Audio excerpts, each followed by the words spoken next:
اگر یہ کہتے کہ الا الذین آمنوا وعملوا الصالحات ووصوا بالحق ووصوا بالصبر، کہ وہ لوگ خسارے سے بچ جائیں گے، تباہی اور بربادی سے بچ جائیں گے جو ایمان لائے اور انہوں نے ایک عمل کیا اور انہوں نے حق کی وصیت کی اور حق کی اور صبر کی تاکید کی، تو مفہوم اور ہوتا.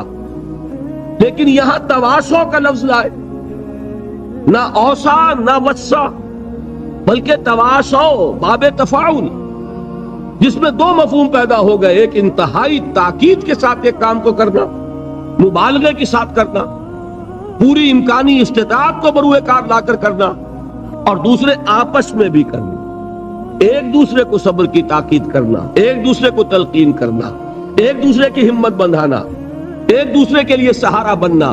اور یہی وہ چیز ہے جو ایک جماعتی زندگی کا خاصہ ہے. گویا کہ مسلمانوں کو اس راستے پر چلنے کے لیے جو سورۃ العصر سامنے ہمارے کھول رہی ہے، اس پر چلنے کے لیے ضرورت ہے ایک اجتماعی زندگی کی. اچھا، اب آئیے صبر کے مراحل اور صبر کے درجات. دیکھیے، میں نے عرض کیا تھا کہ عمل کی پہلی منزل یا ہمارے دینی فرائض کی پہلی منزل کیا ہے؟ اسلام، اطاعت، تقوی، عبادت. خود اللہ کا بندہ بننا، خود اللہ کی اور اس کے رسول کی اطاعت کرنا. اگر ہم خود اللہ اور اس کے رسول کی اطاعت نہیں کرتے تو کسی کو کیا منہ لے کر کہے کہ تم اللہ کو مانو اور اللہ کے رسول کو مانو؟ وہ پلٹ کر ہم سے نہیں کہے گا کہ دامن کو ذرا دیکھ، ذرا بندے قبا دیکھ، مجھے کیا نیکی کی تلقین کرنے آئے ہو، ذرا اپنا دامن دیکھ. تو پہلے ضروری ہے جو شخص دوسری منزل کی طرف جانا چاہتا ہے، پہلے وہ پہلی منزل جو ہے اس کا تو اہتمام کرے، اللہ کا بندہ بنے، اللہ کی اطاعت کرے، رسول کی اطاعت کرے، اور اللہ کا کوئی حکم نہ توڑے، پوری طرح سرنڈر کرے. ادخلوا فی السلم کافہ، یہ میں کل بیان کر چکا ہوں کہ یہ اسلام یا یہ عبادت یا یہ تقوی جزوی نہیں ہو سکتا، کلی ہوگا، پوری زندگی میں ہوگا، ہمہ تن ہوگا، ہمہ وقت ہوگا، ہمہ وجوہ ہوگا. اب اس کے ساتھ ہی ہم نے جوڑا جہاد کو. اس کے لیے 3 جہاد کرنے پڑیں گے. ایک جہاد اپنے نفس سے، ایک جہاد شیطان سے جو نفس کو بھڑکاتا ہے، نفس میں پھونکے مارتا ہے، نفسانی خواہشات میں اشتعال پیدا کرتا ہے، برائیوں کو مزین کر کے پیش کرتا ہے. اور تیسرے بگڑے ہوئے معاشرے سے، وہ معاشرہ کہ جو آپ کو غلط راستے پر چلنے کے لیے دباؤ ڈالتا ہے. اگر ہجوم ایک طرف کو جا رہا ہو، جیسا کہ میں نے عرض کیا تھا، اس رخ پر چلنا بہت آسان، اس کے خلاف چلنا بہت مشکل. ہو سکتا ہے بہت زور لگا کر آپ 5 قدم آگے بڑھیں اور ایک ریلا آئے 10 قدم پیچھے لے جائے آپ کو، یہ ہوتا ہے. تو یہ جہاد کی تین ایسپیکٹس جو ہیں پہلی منزل کے جہاد کے، وہ ہم کل پڑھ چکے. اب یہاں صبر کا لفظ سمجھیے. 2 صبر ہوں گے تو یہ کام ہو سکے گا. علماء کرام نے اس کے لیے کیا اصطلاحات وضع کی؟ صبر علی الطاعہ اور صبر عن المعصیہ. جیسے اطاعت اور تقوی ایک ہی چیز کے 2 رخ ہیں. اللہ کا حکم ماننا اطاعت، اللہ کے حکم کو نہ توڑنا تقوی.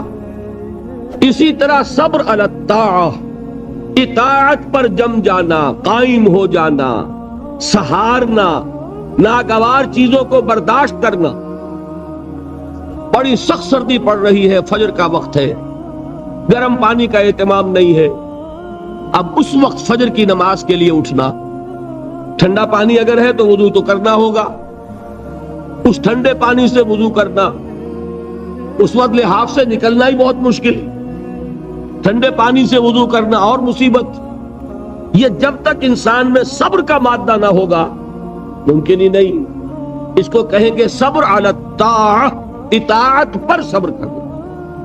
ناگواری محسوس ہو رہی ہے لیکن اس ناگواری کو برداشت کرتے ہوئے انسان اللہ کے حکم کے اوپر جمع رہے، اللہ کے حکم پر عمل کرے. یہ کیا ہے؟ یہ صبر ہے. اگر یہ صبر نہیں ہے تو ظاہر بات ہے کہ انسان اللہ کے اس حکم پر عمل نہیں کر سکے. اسی طریقے سے اب منفی رخ لیجئے. میں نے مثال دی تھی نا، ایک شخص رشوت پیش کر رہا ہے، آپ کہیں میجسٹریٹ ہے یا کہیں آپ اور کسی ایسی پوزیشن میں ہے کہ آپ اس کو کوئی ناجائز فائدہ پہنچا سکتے ہیں، اور وہ آپ کو رشوت پیش کر رہا ہے۔ مال وہ چیز ہے جو نفس کو محبوب ہے، نفس جو ہے وہ آپ کو پٹی پڑھا رہا ہے کہ لو اس کو قبول کر لو۔ اس وقت اگر آپ اپنے آپ کو تھامیں گے نہیں، روکیں گے نہیں، تو کیسے آپ کر سکیں گے اس ٹیمپٹیشن کا مقابلہ؟ یہ ہوگا صبر عن المعصیہ، معصیت سے اپنے آپ کو روکنا اور صبر کرنا۔ دیکھیے اس کی کتنی اعلیٰ مثال ہے سورہ یوسف میں۔ حضرت یوسف علیہ السلام جوان ہے، نہایت حسین ہے، پھر وہ عورت جو ہے امراۃ العزیز، اتنے بڑے سرکاری افسر کی بیوی، وہ گناہ کی دعوت دے رہی ہے۔ اس وقت اپنے آپ کو تھامنا، قرآن مجید نے کہا ہے نا کہ وَلَقَدْ هَمَّتْ بِهِ وَهَمَّ بِهَا لَوْلَا رَأَىٰ بُرْهَانَ رَبِّهِ۔ اس عورت نے تو اس برائی کا قصد کیا ہی تھا، حضرت یوسف کی طرف پیش قدمی کی ہی تھی، یوسف بھی کرتے اگر اپنے رب کی دلیل کو نہ دیکھ لیتے۔ اس وقت اللہ نے خصوصی دستگاری فرمائی، دستگیری، اس لیے کہ انسان کا نفس تو ظاہر بات ہے، وہ تو انسان کو خود حضور صلی اللہ علیہ وسلم کے خطبات میں آتا ہے کہ آپ جب بھی کہتے تھے کہ اے لوگو اللہ کا تقوی اختیار کرو، تو سب سے پہلے اپنے نفس کو مخاطب کرتے تھے، اوصیکم ونفسی بتقوی اللہ، لوگوں میں تمہیں بھی وصیت کر رہا ہوں۔ دیکھیے یہ اوصیکم وہی آ گیا، اوصا یوسی ایسان باب افعال، اوصیکم ونفسی بتقوی اللہ، لوگوں میں تمہیں بھی وصیت کر رہا ہوں اور اپنے نفس کو بھی وصیت کرتا ہوں کہ وہ اللہ کا تقوی اختیار کرے۔ تو یہ نفس کو تھامنا، روکنا ان چیزوں سے جو اسے مرغوب ہے، یہ ہے صبر عن المعصیہ۔ اور جو حکم دیا جا رہا ہے اس پر عمل پیرا ہونے میں جو ناگوار صورت پیش آ رہی ہے، نفس تو چاہ رہا ہے سو، ادھر معلوم ہے کہ اذان ہو چکی ہے، فجر کی جماعت کا وقت ہے، وہ کشمکش ہو رہی ہے۔ اس وقت جو ہے نفس کے اس تقاضے کو پیچھے ڈال کر اور اللہ کے حکم پر کاربند ہونا، یہ کیا ہے؟ صبر علی الطاعہ، اطاعت پر صبر، معصیت سے صبر، ایک مثبت صبر، ایک منفی صبر، یہ دو صبر ہوں گے تو پہلی منزل سر ہوگی۔ بات سمجھ میں آ گئی؟ اب آئیے دوسری منزل۔ دوسری منزل کیا تھی؟ یاد کیجئے، دعوت، تبلیغ، تلقین، نصیحت، دوسروں کو کہنا، اسی میں امر بالمعروف نہی عن المنکر۔ اب یہاں کیا ہوگا؟ اس میں چاہتا ہوں کہ ذرا ایک آیت کے حوالے سے، میں نے کل کہا تھا نا کہ وہ تین باتیں میں یہاں چھوڑ رہا ہوں، وہ تین باتیں آج سمجھ لیں۔ وہ تین باتیں ہیں سورہ نحل کی ایک آیت کے حوالے سے، اتنی چھوٹی وہ ہے کہ وہ آپ کو یاد ہو جائے گی۔ ادعو الی سبیل ربک بالحکمت والموعظۃ الحسنۃ وجادلہم باللتی ہی احسن۔ بلاؤ اپنے رب کے راستے کی طرف، دعوت دو اپنے رب کے راستے کی طرف تین چیزوں کے ذریعے۔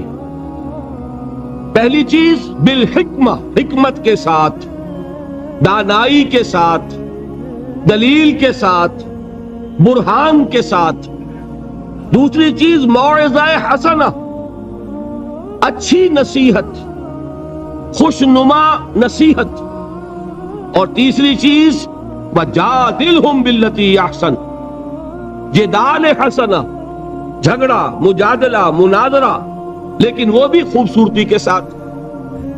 اب ان تین چیزوں کی اہمیت کو سمجھیے۔ بدقسمتی سے ہمارے ہاں یہ جو تین لیولز ہیں دعوت کے، ہم ان کو بھول گئے، اور ان میں سے ہر ایک کی جو اہمیت ہے وہ ہمارے سامنے نہیں ہے۔ یہ تو میں مانتا ہوں کہ یہ صرف نبی کی ذات ہوتی ہے جو اتنی جامع ہوتی ہے کہ وہ تینوں لیول پر بیک وقت کام کرتے ہیں، اور غیر نبی سے آپ اس کی توقع نہیں کر سکتے۔ شخصیتوں کے اندر جو محدود اوصاف ہوتے ہیں وہ کسی ایک لیول پر بھی کام کر لے تو بہت بڑی بات ہے. تینوں لیول پر کام کرنا جو ہے وہ تو جیسا کہ میں نے عرض کیا وہ انبیاء کے لیے تو ہوتا ہے. وہ تین لیول کیا ہے؟ دیکھیے ہر سوسائٹی میں، ہر معاشرے میں ایک اونچا طبقہ ہوتا ہے. اونچا میں دولت کے اعتبار سے نہیں کہہ رہا، اونچا سیاسی اقتدار کے اعتبار سے نہیں کہہ رہا، اونچا طبقہ ذہنی اعتبار سے، فکری اعتبار سے، عقلی اعتبار سے، جنہیں آپ کہتے ہیں انٹیلیجنسیا، جنہیں آپ کہتے ہیں انٹلیکچوئل مائنورٹی. ہوتا تو ہے بہت تھوڑا سا، مائنورٹی ہے، وہ اکثریت نہیں ہوتی، اکثریت عوام الناس کی ہے. انٹیلیجنسیا تو تھوڑا ہوگا، انٹلیکچوئل مائنورٹی اسے کہتے ہی مائنورٹی ہے کہ وہ اقلیت ہوتی ہے، ذہین اقلیت. اسی کے لیے ایک اور اصطلاح استعمال ہوتی ہے، دی brain trust of the society. آج کل امریکہ وغیرہ میں تھنک ٹینکس، یہ ایک خاص ان کے ادارے وجود میں آ رہے ہیں کہ مفکرین کو جمع کیا جائے اور ان کی جو فکری صلاحیتیں ہیں ان سے استفادہ کیا جائے. اب ایک آدمی جو ہے وہ بظاہر تو بیٹھا نظر آ رہا ہے، کوئی کام ہی نہیں کر رہا ہے. آپ کو کیا پتا وہ فکری اور ذہنی اعتبار سے کس فضا میں ہے، کس عالم میں ہے، وہ کیا کر رہا ہے، کیا سوچ رہا ہے، آپ کو کیا پتا. علامہ اقبال کی بعض تفسیریں آپ تصویریں دیکھی ہوں گی، یوں بیٹھے ہیں، معلوم ہوگا بڑا نکما آدمی ہے، یہ کیا سر جھکائے بیٹھا ہوا ہے. لیکن آپ کو کیا پتا کہ وہ فلسفے کی کون سی گتھیاں سلجھا رہا ہے، کون سا مسئلہ اس کے سامنے زمان و مکان کا کوئی مسئلہ ہے، علم کی ماہیت کا کوئی مسئلہ ہے، اور غلطاؤں پہ جائے انسان. اب میں کیا عرض کروں، مضمون ذرا ہٹ رہا ہے. یہی کیفیت تھی محمد الرسول اللہ صلی اللہ علیہ وسلم کی ایک خاص دور میں، وہی کے آغاز سے متصلاً قبل اور وہی کے آغاز کے کچھ دیر بعد تک یہی تفکر، غور و فکر میں ڈوبے ہونے کی کیفیت تھی، جس میں کہ خطاب ہوا ہے کمبل میں لپٹ کر لیٹنے والے اب کھڑے ہو جاؤ، اے لحاف میں لپٹ کر لیٹنے والے اب کھڑے ہو جاؤ. یہ مزمل اور مدثر کیوں کہا؟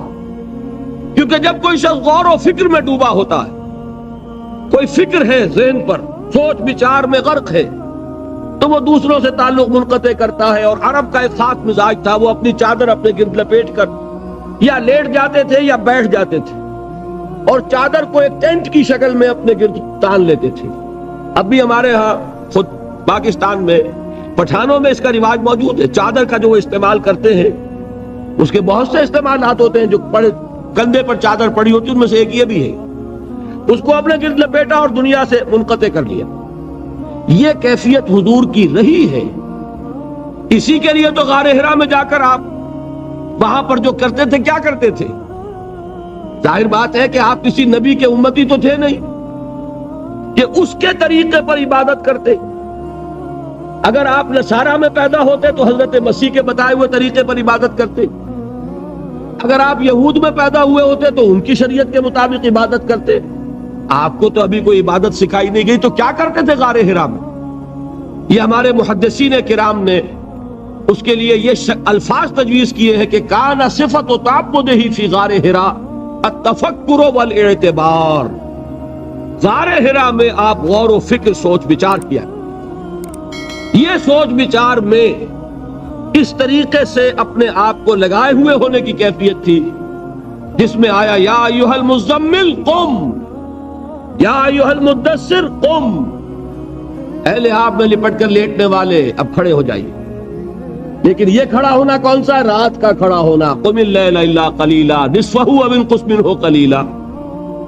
اور مدثر میں یا ایھا المدثر قم، یہ کھڑا ہونا کون سا ہے؟ قم فانذر، یہ دن کا ہے.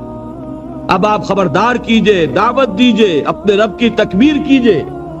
تو یہ در حقیقت دو حکم جو دیے گئے وہ اسی کیفیت میں.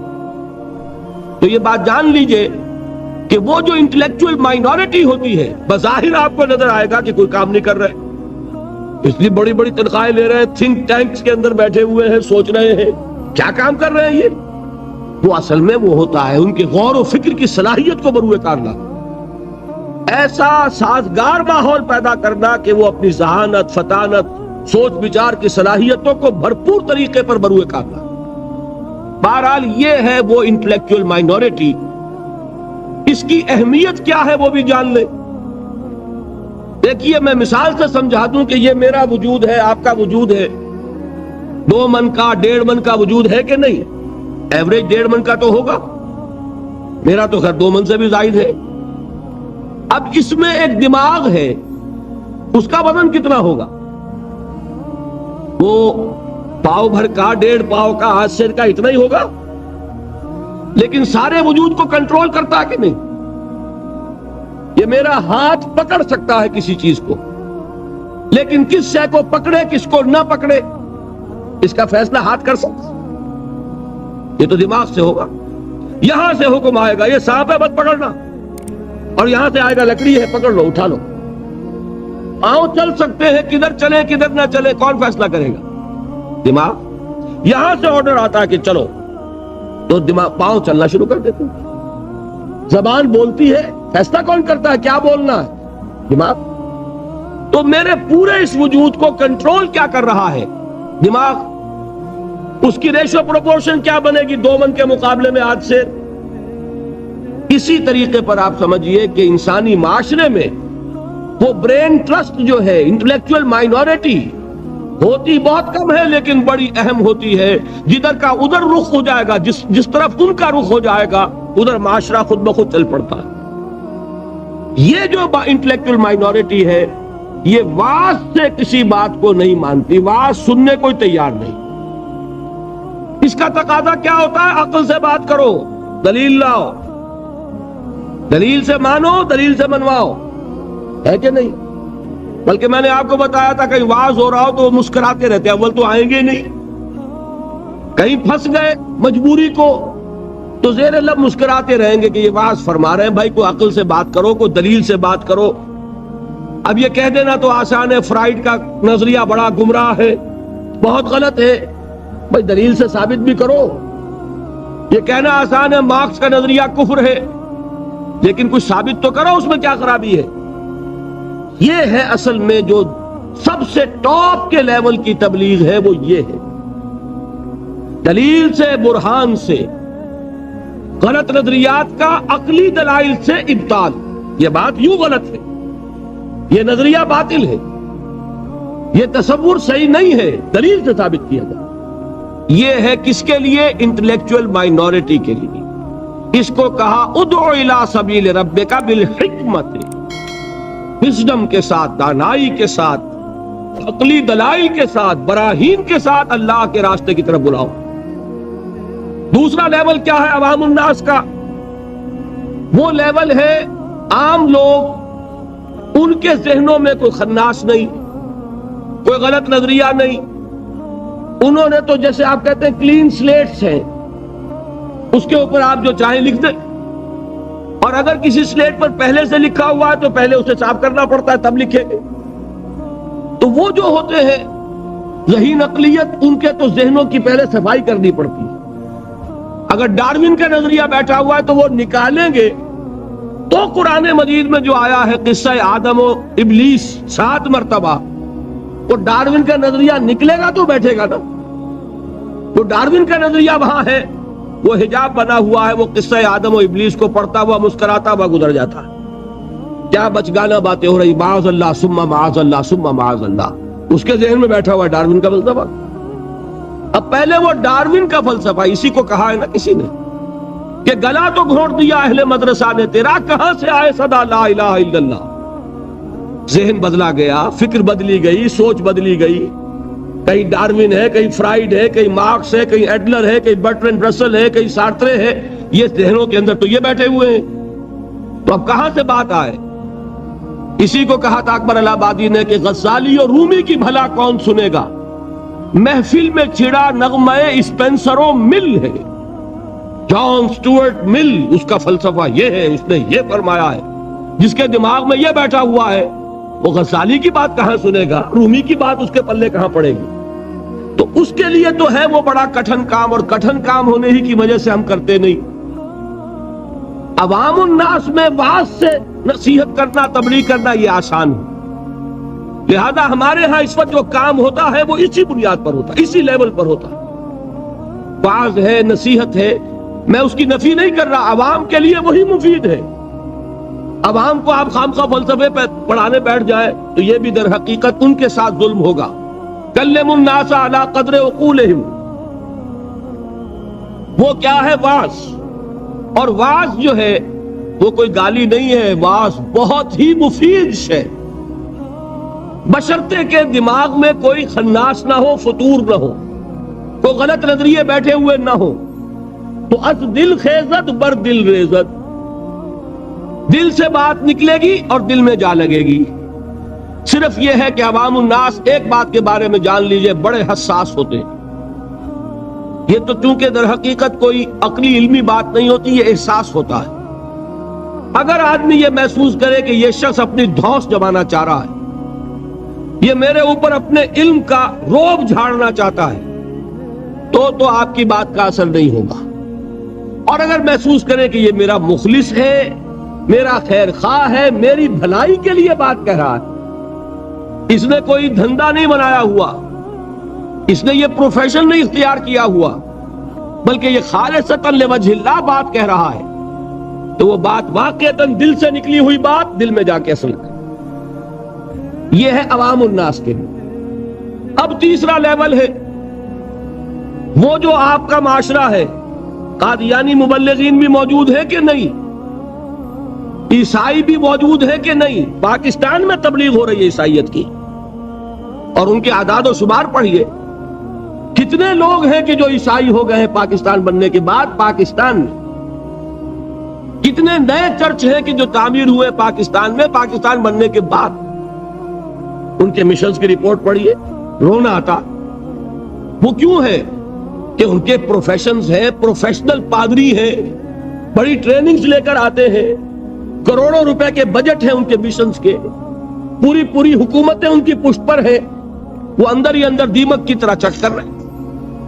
اب ان کا مقابلہ کرنا ضروری ہے. اگر مقابلہ نہیں کریں گے تو نتیجہ کیا نکلے گا کہ ان کا ایک اثر قائم ہو جائے. جس چیز کا نام آپ مناظرہ کہتے ہیں، اور آج ہمارے بعض تعلیم یافتہ لوگ مناظرے کو گھٹیا چیز سمجھتے ہیں، بری چیز سمجھتے ہیں. لیکن یہ جان لیجئے کہ مناظرہ بھی ضروری ہے، اس لیے کہ اگر یہ نہیں کریں گے تو آپ کے اپنے عوام جو ہے ان کے زیر اثر آ جائیں گے.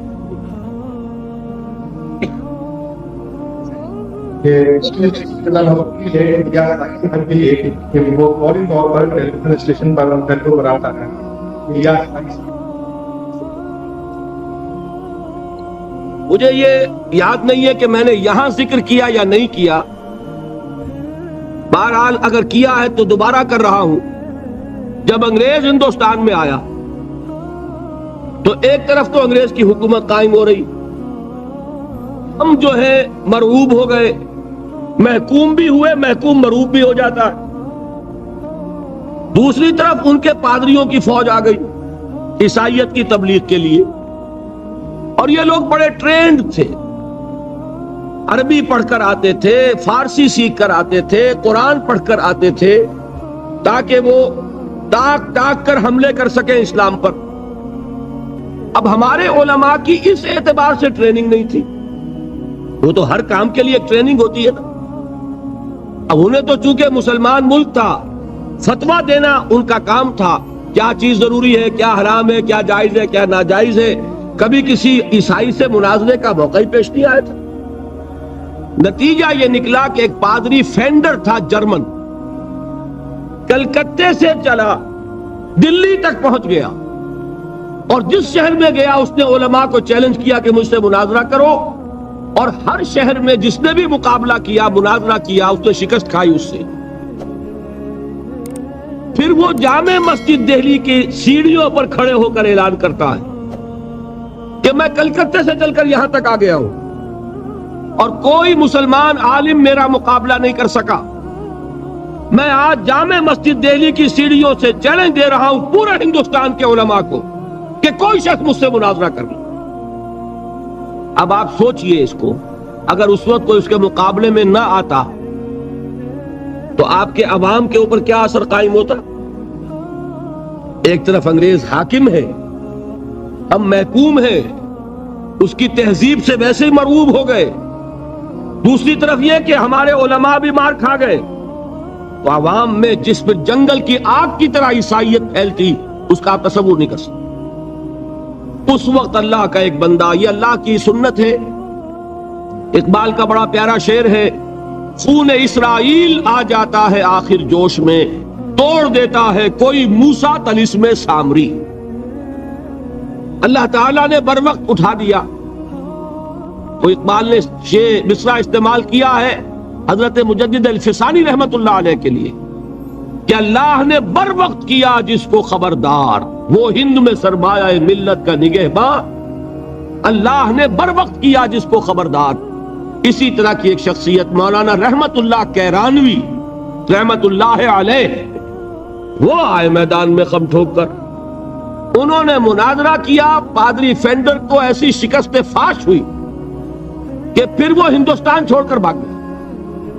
اس نے جا کر پھر ترکی میں ڈیرا لگایا، اس وقت تک ابھی خلافت تھی ترکی کی، خلافت عثمانی، وہاں جا کر ڈیرا لگایا، وہاں کا کوئی عالم مقابلہ نہیں کر سکا۔ یہ مولانا رحمت اللہ کیرانوی گئے تھے حج کے لیے، جب دارالخلافہ میں خبر پہنچی کہ یہ ہے وہ شخص جس نے شکست دی تھی فینڈر کو، تو وہاں سے ایک ریکویسٹ آئی کہ حضرت یہاں تشریف لائیے، اس پادری نے ہمارا ناطقہ بند کیا ہوا ہے۔ تو وہ وہاں سے دعوت پر اب جا رہے ہیں ترکی۔ اسے فینڈر کو جب خبر ملی کہ مولانا رحمت اللہ آ رہا ہے، مولوی رحمت اللہ، وہ وہاں سے بھی ایسا بھاگا، مقابلہ نہیں کر سکا۔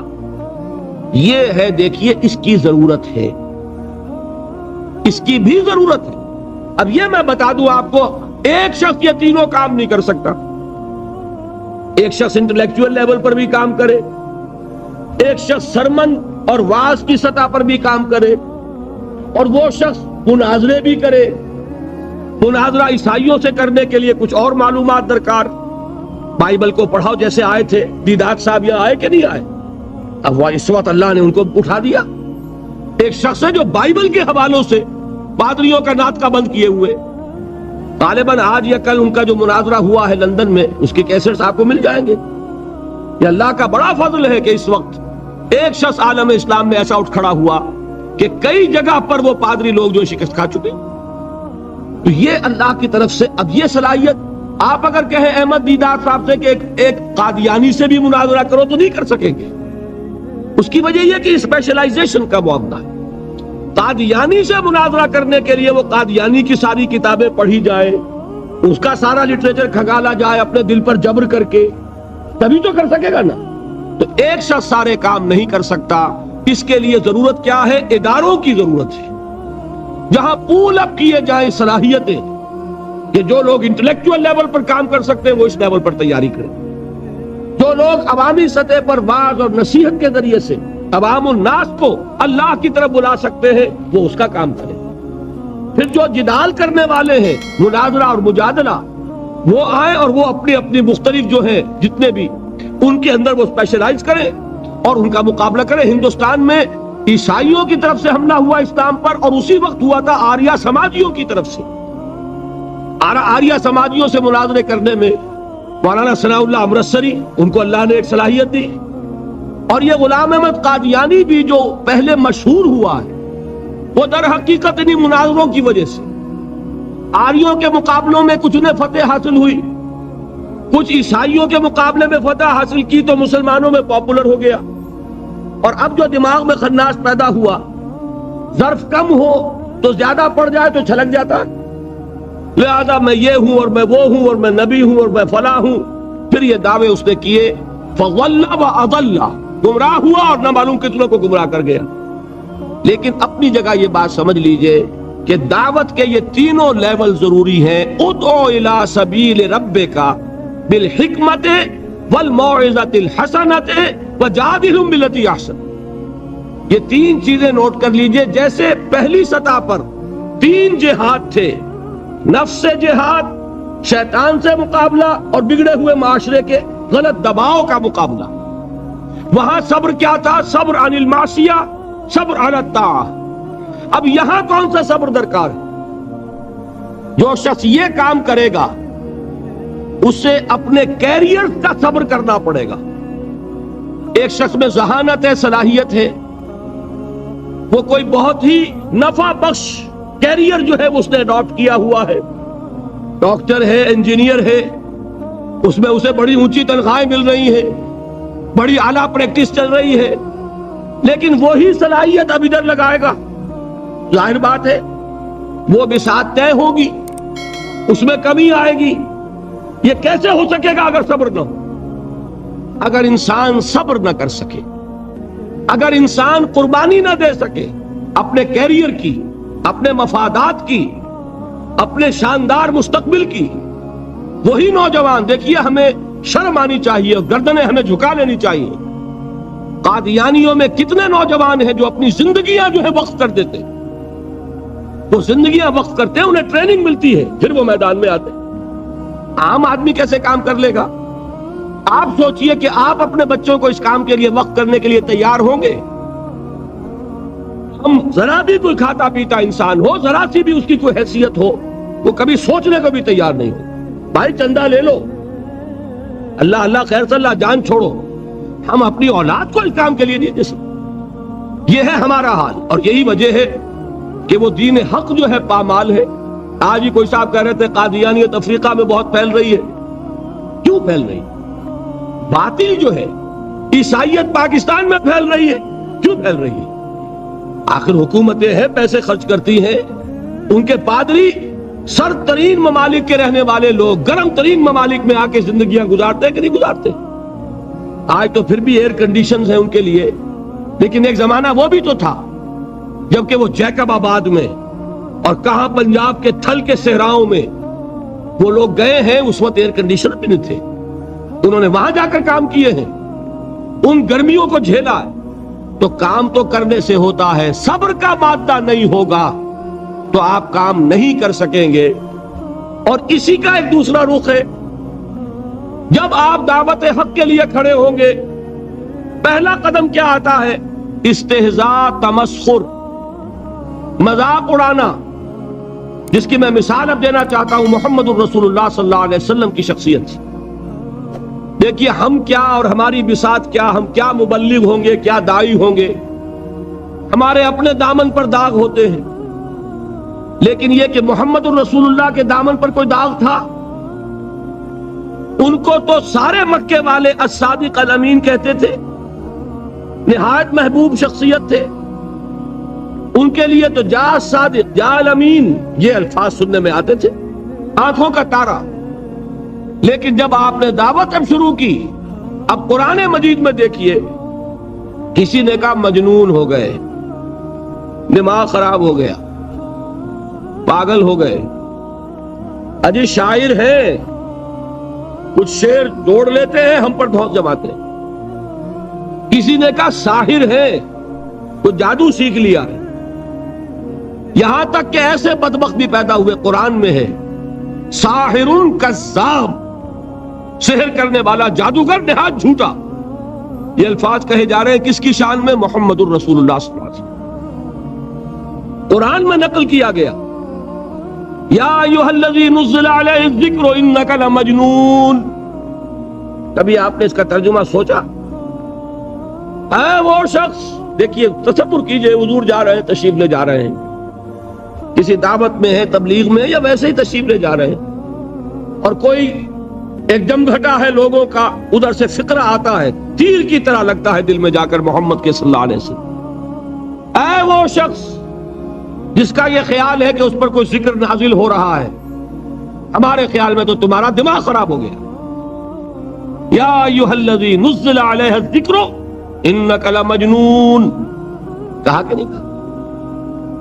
اور یہ نہ سمجھیے کہ حضور صلی اللہ علیہ وسلم کے قلب مبارک کو تکلیف نہیں ہوتی تھی. میں قرآن سے ثابت کروں گا، میں کہیں کوئی کہانیاں بیان نہیں کرنا چاہتا. قرآن نے کہا ہے وَلَقَدْ نَعْلَمُ أَنَّكَ يَضِيقُ صَدْرُكَ بِمَا يَقُولُونَ. اے نبی ہمیں خوب معلوم ہے صلی اللہ علیہ وسلم کہ جو کچھ یہ لوگ کہہ رہے ہیں اس سے آپ کا سینہ بھجتا ہے. یہ جو گھٹن ہوتی ہے، صدمہ ہوتا ہے، انکا یضیق صدرک بما یقولون، ہمیں خوب معلوم ہے کہ جو کچھ یہ باتیں آپ کو سننی پڑ رہی ہیں، یہ کڑوی کسیلی باتیں، یہ جو فکرے چست ہو رہے ہیں، استہزاء ہو رہا ہے، تمسخر ہو رہا ہے۔ سورہ ہجر میں ہے، ایک جگہ کھڑے ہوئے لوگ قرآن کا مذاق اڑا رہے ہیں، بھائی فلاں آیت تم لے جانا، فلاں آیت میری ہوگی، اس کے ٹکڑے کر رہے ہیں، اس کے ٹکڑے حصے بکھرے کر کے قیمہ بنا کر ان آیات کا تمسخر اڑا رہے ہیں۔ ایک جگہ قرآن مجیدی میں مذکور ہے کہ فرشتوں کا مذاق اڑ رہا ہے، بھائی یہ دیکھو محمد نے کہا ہے صلی اللہ علیہ وسلم کہ جہنم پر تو کل 19 فرشتے ہیں، علیہا 19 قرآن میں آیت نازل ہوئی۔ ایک پہلوان کہتا بھائی 10 کو تو میں سنبھال لوں گا، باقی 9 کا تم انتظار کر لو۔ یہ باتیں آ رہی ہیں حضور کے کانوں میں، کلام الہی کے ساتھ کیا سلوک ہو رہا ہے، مجھ پر کیا فکرے چست کیے جا رہے ہیں، مجھ پر جس طریقے سے استہزاء اور تمسخر کا رویہ اختیار کیا گیا ہے، دل بھج رہا ہے، دل میں صدمہ ہے۔ دیکھیے سورہ نون ہے، اور میرے نزدیک یہ دوسری وحی ہے جو حضور پر نازل ہوئی ہے، اس کی ابتدائی آیات، نون والقلم وما یسطرون ما انت بنعمت ربک بمجنون وان لک لاجرا غیر ممنون وانک لعلی خلق عظیم فستبصر ویبصرون بأیکم المفتون ان ربک هو یعلم بمن ضل عن سبیلہ وهو اعلم بالمہتدین۔ نون، قسم ہے قلم کی اور جو کچھ یہ لکھتے ہیں۔ اے نبی آپ اپنے رب کی نعمت سے مجنون نہیں ہیں۔ یہ کیوں کہا جا رہا ہے؟ حضور کو جو صدمہ پہنچا ہے وہی نازل ہوئی ہے دل جوئی کے لیے، تسلی کے لیے۔ آپ کیوں برا منا رہے ہیں؟ اے نبی آپ کیوں صدمہ اور رنج اور اندوہ محسوس کر رہے ہیں؟ ان بدبختوں کے کہنے سے کوئی آپ مجنون ہو جائیں گے؟ مانتا بنعمت ربک بمجنون وَإِنَّ لَكَ لَأَجْرًا غَيْرَ مَمْنُونَ، آپ کو جو یہ صبر کرنا پڑ رہا ہے، آپ کو جو یہ جھیلنا پڑ رہا ہے، اس کی وجہ سے آپ کو وہ اجر ملے گا جس کا سلسلہ کبھی منقطع نہیں ہوگا۔ وَإِنَّكَ لَعَلَىٰ خُلُقٍ عَظِيمٍ، اور اے نبی آپ تو خلق عظیم کے حامل ہیں۔ آپ کا اخلاق، آپ کا کردار، آپ کی سیرت، آپ کی شخصیت میں طہارت، نفاست، پاکیزگی، آج تک دنیا نے کوئی پاگل، کوئی مجنون ایسا بھی دیکھا؟ یہ ساری باتیں اللہ تعالیٰ حضور کی دلجوئی کے لیے فرما رہے ہیں۔ اس سے آپ اندازہ کیجئے کہ کتنا صدمہ ہوتا ہوگا۔ یہی ہے، اس ساری چیز کو جمع کیجئے تو یہ چیز کیا ہے؟ وَاصْبِرْ عَلَىٰ مَا يَقُولُونَ وَاهْجُرْهُمْ هَجْرًا جَمِيلًا، صبر کرو اے نبی، صبر کرو اے محمد صلی اللہ علیہ وسلم، جھیلو اور برداشت کرو اس پر جو یہ کہہ رہے ہیں۔ اچھی طرح نوٹ کیجئے یہ بات، ذرا سیرت ہی کا سمجھ لیجئے، آج ایک بیان ہو جائے گا۔ یوں سمجھیے جب حضور نے یہ کہا کہ مجھ پر وحی نازل ہوئی، فرشتے سے ملاقات ہوئی، تو اب وہ چہمے گوئیاں شروع ہو گئی، معلوم ہوتا دماغ خراب ہو گیا۔ دیکھیے ہم نہیں کہتے تھے یہ جا کے غار حرا میں بیٹھتے ہیں، کئی کے دن رہتے ہیں، بھوکے رہتے ہیں، وہ خشکی چڑھ گئی نا آگے۔ یہ جس طرح کی باتیں دنیا میں آج ہوتی ہیں اسی طریقہ کی باتیں ہوتی تھی۔ عتبہ ابن ربیعہ ایک مرتبہ آتا ہے، کیونکہ قریش کے بڑے لوگوں میں سے تھا، تو قریب آ کر بڑی اپنائیت کے ساتھ، بڑی شفقت کے ساتھ، بڑے بزرگانہ انداز میں کہتا ہے بھتیجے، حضور سے، بھتیجے اگر واقعی کسی بدروح کا سایہ ہو گیا ہے تم پر، وہ آسیب آ گیا ہے تو مجھے بتا دو، میرے بہت سے عاملوں سے تعلقات ہیں، میں کسی کو بلا کر یہ تمہاری بدروح دور کر دوں گا۔ اب آپ سوچئے کیا بیتی ہوگی حضور کے دل پر۔ یہ وہ کیفیات ہیں، اور یہ نوٹ کر لیجئے 4 برس تک یہی شکل رہی ہے۔ مخالفت اسی نوع سے ہوئی ہے جس کو کہتے ہیں فزیکل پرسیکیوشن، جسمانی تشدد، وہ پہلے 4 سال نہیں ہوا۔ اس کی وجہ کیا ہے کہ در حقیقت جب بھی کبھی کوئی ایسی دعوت اٹھتی ہے، اب مجھے اجازت دیجئے میں ایک لفظ انقلاب یہاں استعمال کر لوں، انقلابی دعوت۔ کل میں نے کہا تھا نا، ایک ہوتی ہے خالص مذہبی تبلیغ، ایک ہوتی ہے انقلابی تبلیغ۔ مذہبی تبلیغ کی سب سے بڑی مثال عیسائیت کی تبلیغ، اور انقلابی تبلیغ کی سب سے بڑی مثال اشتراکی تبلیغ. میں باہر سے مثالیں دے رہا ہوں، اندر سے نہیں دینا چاہتا. آگے یہ کہ یہ قدر گفتیں باقی فکر کن. آگے انسان اپنی عقل سے کام لے، سوچے، غور و فکر کرے. تو یہ انقلابی تبلیغ تھی محمد الرسول اللہ صلی اللہ علیہ وسلم. اور انقلابی تبلیغ کے اندر یہ بات جان لیجئے کہ پہلا رد عمل جو ہوتا ہے معاشرے کا وہ یہ ہوتا ہے کہ کوئی ایسی بات گھبرانے کی نہیں ہے. ایک آدمی کا دماغ خراب ہو گیا ہے اور کچھ سر پھرے قسم کے چند نوجوان اس کے ساتھ ہیں. ایسی کیا بات ہے گھبرانے کی؟ مشت خاک ہے، بس ان کو چٹکیوں میں اڑاؤ.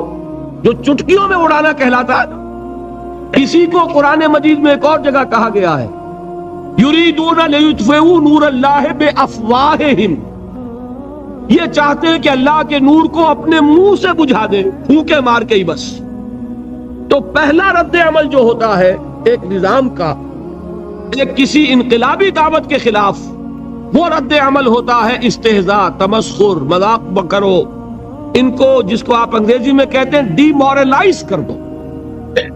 ان کی ہمتیں جو ہے وہ ٹوٹ جائیں. ان کو اس طریقے سے، اسی کا نام ہے آج کل کی اصطلاح میں کیریکٹر اسیسینیشن. ان کی شخصیتیں جو ہیں ان کو داغدار کر دو، ان کا اعتبار ختم کر دو، ان کا استہزاء کرو، تمسخر کرو. اور یہ میں آپ سے عرض کر رہا ہوں اس وقت ایک گونا فخر کے ساتھ اور اللہ تعالیٰ کا شکر ادا کرتے ہوئے کہ میں نے جو کام بھی کیا ہے اس وقت پاکستان میں، آپ نے اخبارات میں دیکھا ہوگا، بڑا دقیانوسی مولوی ہے. بیگمات کا رد عمل جو ہوا وہ آپ کے علم میں ہوگا. بڑے جو یہ جدید ہمارے روشن خیال قسم کے جو صحافی ہیں، اگر کہیں آپ نے پڑھا ہو جس طرح استہزاء ہوا ہے، جس طرح مذاق اڑایا گیا ہے، جو الفاظ استعمال کیے گئے ہیں، وہ میرے نزدیک بہت بڑی سند ہے جو اللہ کے ہاں جا کر پیش کروں گا کہ اللہ تیرے دین کے لیے. میں نے اپنے گھر سے کوئی بات نہیں کہی، میں نے جو بات کہی وہ جو شریعت محمدی کی بات ہے وہ کہی. اگر اپنی طرف سے کہیں ہو، کوئی اضافہ کیا ہو، تو اللہ تعالیٰ کی پھٹکار ہو مجھ پر اور لعنت ہو مجھ پر. لیکن اگر میں نے وہی کچھ کہا جو شریعت محمدی کا تقاضا ہے اور قرآن اور سنت کی بات ہے، تو پھر اگر مجھے کسی نے پاگل کہا اور کسی نے دقیانوسی کہا اور کسی نے اور فقرہ چست کیا، تو میں اس کے لیے، میں تو سمجھتا ہوں میرے لیے وہ سند ہے جو اللہ تعالیٰ کے ہاں میں جا کر پیش کروں. اور یہ جان لیجئے کہ وہی بات ہوتی ہے ہمیشہ، ہسٹری ریپیٹس اٹسیلف. وہ بات کریں گے جو حضور نے کی تھی، وہی رد عمل سامنے آئے گا جو اس وقت آیا. اس لیے کہ یہ تو جو انسانی مزاج ہے وہ نہیں بدلا، معاشرے کا انداز نہیں بدلا. وہ جو کام ہوگا اس کا رد عمل ابتدائی وہی ہوگا. اور اس میں در حقیقت امتحان ہوتا ہے صبر کا. کیا دل شکستہ ہو کر بیٹھ رہے گا انسان؟ ہمت جواب دے جائے گی، کمر ٹوٹ جائے گی، قوت ارادی اور عزیمت جو ہے مزمحل ہو جائے گی، پھونکوں سے چراغ بجھ جائے گا. یہ جو میں نے آیت آپ کو سنائی تھی اس کا بڑی خوبصورت کے ساتھ ترجمہ کیا ہے مولانا ظفر علی خان نے کہ نور خدا ہے کفر کی حرکت پہ خندہ زن، پھونکوں سے یہ چراغ بجھایا نہ جائے گا. یریدون لیطفئوا نور اللہ بافواہہم واللہ متم نورہ ولو کرہ الکافرون. یہ چاہتے ہیں کہ اپنے منہ کی پھونکوں سے اللہ کے نور کو بجھا دیں، حالانکہ اللہ تعالیٰ تو اپنے نور کا اتمام فرما کر رہے گا، خواہ ان کافروں کو کتنا ہی ناگوار ہو. اس کی ترجمانی ہے نور خدا ہے کفر کی حرکت پہ خندہ زن، پھونکوں سے یہ چراغ بجھایا نہ جائے گا. بہرحال اس مرحلے پر میں نے آپ کو 2 صبر بتائے. صبر کس چیز سے؟ اپنا کیریئر دنیاوی جو بھی آپ حاصل کر سکتے تھے. صحیح آدمی ذہانت لگائے گا تو دین کی دعوت دے گا ایٹ دی انٹلیکچوئل لیول. اور یہ بات جان لیجئے کہ یہ چیز دنیا میں کسی کمائی کا ذریعہ نہیں بن سکتی. اسے قربانی دینی پڑے گی کیریئر کی، اپنے مفادات کی، تب کام کر سکے. عام آدمی وقت لگائے گا، صلاحیتیں صرف کرے گا، اپنی وہی اس وقت سے اور توانائی سے پیسہ بنا سکتا تھا. آج کل تو آپ کو معلوم ہے کہ بڑی سادی ہو گئی ہے یہ حساب کتاب کی بات، بہت سادہ. ایک انسکلڈ لیبرر کا 1 گھنٹہ برابر ہے اتنے روپے کے. ایک سکلڈ لیبرر کا 1 گھنٹہ برابر ہے اتنے روپے کے. تو ہر چیز کاؤنٹ کر سکتے ہیں, میئر کر سکتے ہیں. جو شخص 1 گھنٹہ لگا رہا ہے اس نے کچھ پیسہ خرچ کیا ہے نا, اسی وقت کو لگا کر وہ پیسہ بناتا, اسی ذہانت اور صلاحیت سے وہ کوئی کمائی کرتا. ادھر لگایا تو وہ جو کمی ہو رہی ہے اس کو برداشت کرنا, اس کو جھیلنا اور خوش دلی سے برداشت کرنا, یہ سمجھنا کہ در حقیقت یہ سب کچھ کیا ہے کہ اللہ تعالیٰ کے ہاں اس کا اجر و ثواب ملے گا. یہ صبر کا ایک رخ, اور استہزاء ہو, تمسخر ہو, مذاق اڑے, فقرے چست ہو, دقیانوسی کہا جائے, ریئیکشنری کہا جائے, یہ بڑے ریئیکشنری ہے, یہ بڑے پچھلے زمانے کے لوگ ہیں, اگلے وقتوں کے ہیں یہ لوگ, انہیں کچھ نہ کہو. جو کہا جائے سنو, وَاصْبِرْ عَلَى مَا يَقُولُونَ وَاهْجُرْهُمْ هَجْرًا جَمِيلًا, اور صبر کیجئے محمد صلی اللہ علیہ وسلم. دیکھیے کوئی پہلو ایسا نہیں ہے جس میں ہمیں ہدایت قرآن مجید سے اور سیرت محمد صلی اللہ علیہ وسلم سے مل نہ جائے. اگر اللہ تعالیٰ مقام دعوت پر فائز ہونے کی توفیق عطا فرما دے تو جو مرحلے پیش آئیں گے وہ آپ کو نظر آ جائیں گے سیرت محمدی میں صلی اللہ علیہ وسلم, اور اس وقت حضور سے جو کہا گیا اس سے آپ کے دل پر بھی, اس کے زخمی جو آپ کا دل ہے, آپ کے احساسات ہیں, اس پر مرہم رکھا جائے گا. وَلَقَدْ نَعْلَمُ أَنَّكَ يَضِيقُ صَدْرُكَ بِمَا يَقُولُونَ, ہمیں خوب معلوم ہے کہ جو کچھ آج تمہیں سننا پڑ رہا ہے اس سے تمہارا سینہ بھجتا ہے, تمہیں رنج اور صدمہ ہوتا ہے, لیکن وَاصْبِرْ عَلَى مَا يَقُولُونَ, جو کچھ یہ کہہ رہے ہیں اس پر صبر کیجئے, اس کو جھیلیے اور برداشت کیجئے. اچھا, اس مرحلے پر صبر کی ایک تیسری شکل ہے, اس کو بھی سمجھ لیجئے. وہ صبر ہے جو میں نے سورہ حامیم السجدہ کے حوالے سے آپ کے سامنے رکھا ہے. مقام دعوت پر جو شخص فائز ہو گیا ہو اس کے لیے یہ صبر لازم ہے کہ لوگ گالیاں دیں وہ دعائیں دیں, لوگ پتھراؤ کریں وہ پھول پیش کرے. اگر نہیں کرے گا دعوت نہیں آگے بڑھے. اچھی طرح سمجھ لو, یہ جو قانون ہے السن بالسن والعین بالعین, آنکھ کا بدلہ آنکھ اور دانت کے بدلے دانت اور کان کے بدلے کان, یہ قانون ہے شریعت کا. یہ قانون مقام دعوت پر نہیں چلتا. مقام دعوت کا قانون اور ہے, جھیلو, برداشت کرو, مارے کھاؤ, ہاتھ نہ اٹھاؤ. اس کا نام ہے پیسیو ریزسٹنس. وہ میں نے کل کہا تھا نا کہ 3 مجھے اصطلاحات آپ کو بتانی ہے اور اس کا مفہوم. تیسرے لیول پر جب آپ آ جائیں گے اقامت دین کی جد و جہد میں, اس کے لیے پہلا صبر کیا ہے؟ صبر محض. اب میرے پاس کوئی اور لفظ نہیں ہے ترجمہ کرنے کے لیے. صبر محض سے کوئی بات شاید بہت سے حضرات کی سمجھ میں نہیں آئے گی. صرف صبر کیا مانی؟ Passive resistance. لوگ گالیاں دیں تم دعائیں دو, لوگ تمہیں مار رہے ہو تم ہاتھ مت اٹھاؤ. یہ جو پیسیو ریزسٹنس ہے مقام دعوت کے لیے یہ لازم. اصل میں حضرت مسیح علیہ السلام کے جو جملے عام طور پر ہمارے ہاں مشہور ہیں, بائبل میں ہیں, ان پر ہمارے کچھ علماء فقرے چست کر دیتے ہیں کہ یہ بڑی غیر فطری تعلیم ہے, یعنی حضرت مسیح کے یہ جملے نہیں ہو سکتے, اس لیے کہ شریعت کا قانون تو یہ ہے کہ تمہارے کوئی تھپڑ مارے تو تم تھپڑ مارو. قصاص وَلَكُمْ فِي الْقِصَاصِ حَيَاتٌ يَا أُولِي الْأَلْبَابِ ہے کہ نہیں؟ اے ہوش مندو, قصاص میں زندگی ہے. بدلہ نہیں لوگے تو شریروں کی حوصلہ افزائی ہوگی. اس نے آج تمہارے تھپڑ مارا ہے, تم نے بدلہ نہیں لیا, کل وہ کسی اور کے لگائے گا.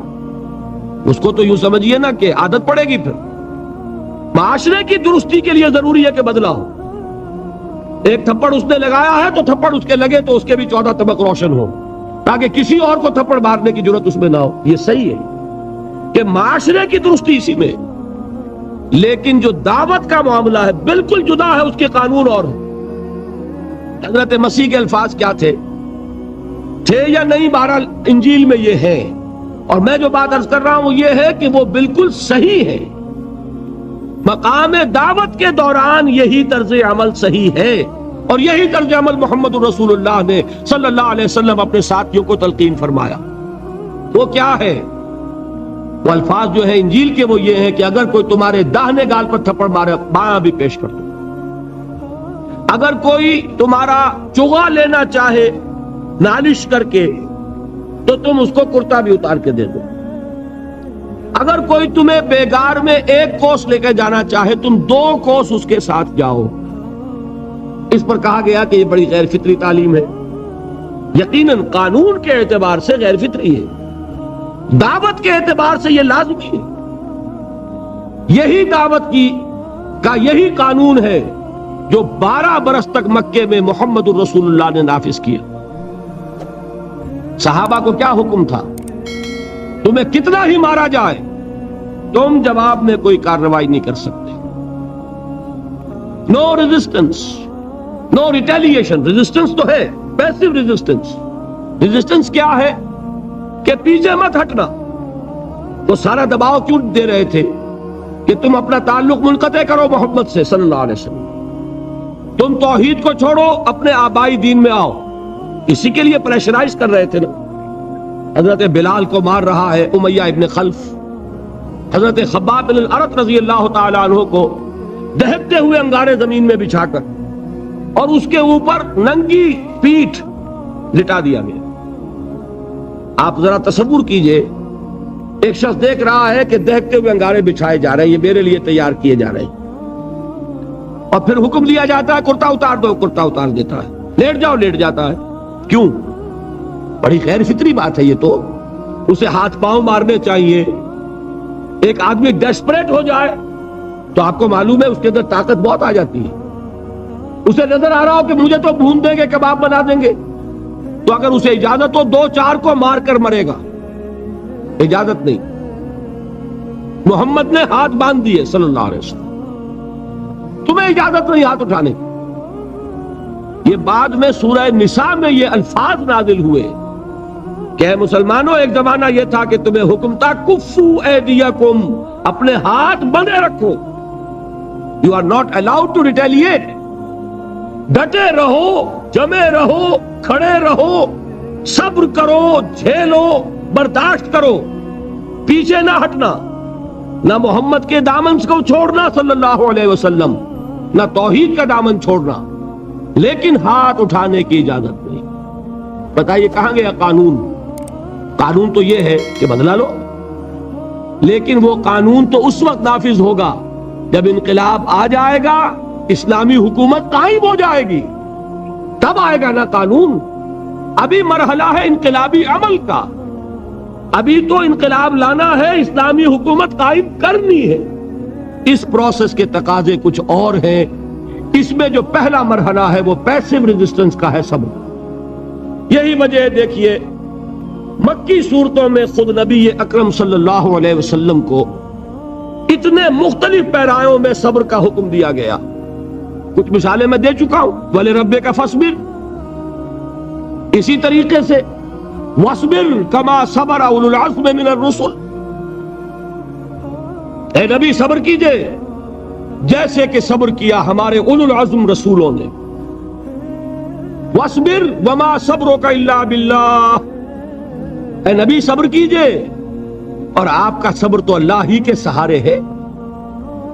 وَاصْبِرْ لِحُكْمِ رَبِّكَ, یہ سورہ نون جس کی ابتدائی آیات میں نے آپ کو سنائی, نون والقلم وما يسطرون ما انت بنعمت ربك بمجنون, اس کا اختتام کیا ہوتا ہے؟ وَاصْبِرْ لِحُكْمِ رَبِّكَ وَلَا تَكُنْ كَصَاحِبِ الْحُوتِ إِذْ نَادَىٰ وَهُوَ مَكْظُومٌ, اے نبی صبر کیجئے اپنے رب کے فیصلے کا, انتظار کیجئے اور اس مچھلی والے کے مانند نہ ہو جائیے. مچھلی والا کون؟ حضرت یونس علیہ السلام. مچھلی والے نے اپنے دینی حمیت اور غیرت جو تھی اس کی وجہ سے اللہ کے حکم کا انتظار نہیں کیا, اپنی قوم کو چھوڑ کر چل دی. نبی کا, رسول کا یہ معاملہ ہوتا ہے جیسے کہ آپ کو معلوم ہے کوئی افسر ہے کسی حکومت کا, وہ اپنی پلیس آف ڈیوٹی کو نہیں چھوڑ سکتا. He must stick to his place of duty. بڑے افسرز کے لیے تو یہ بہت بہت اہم بات ہے.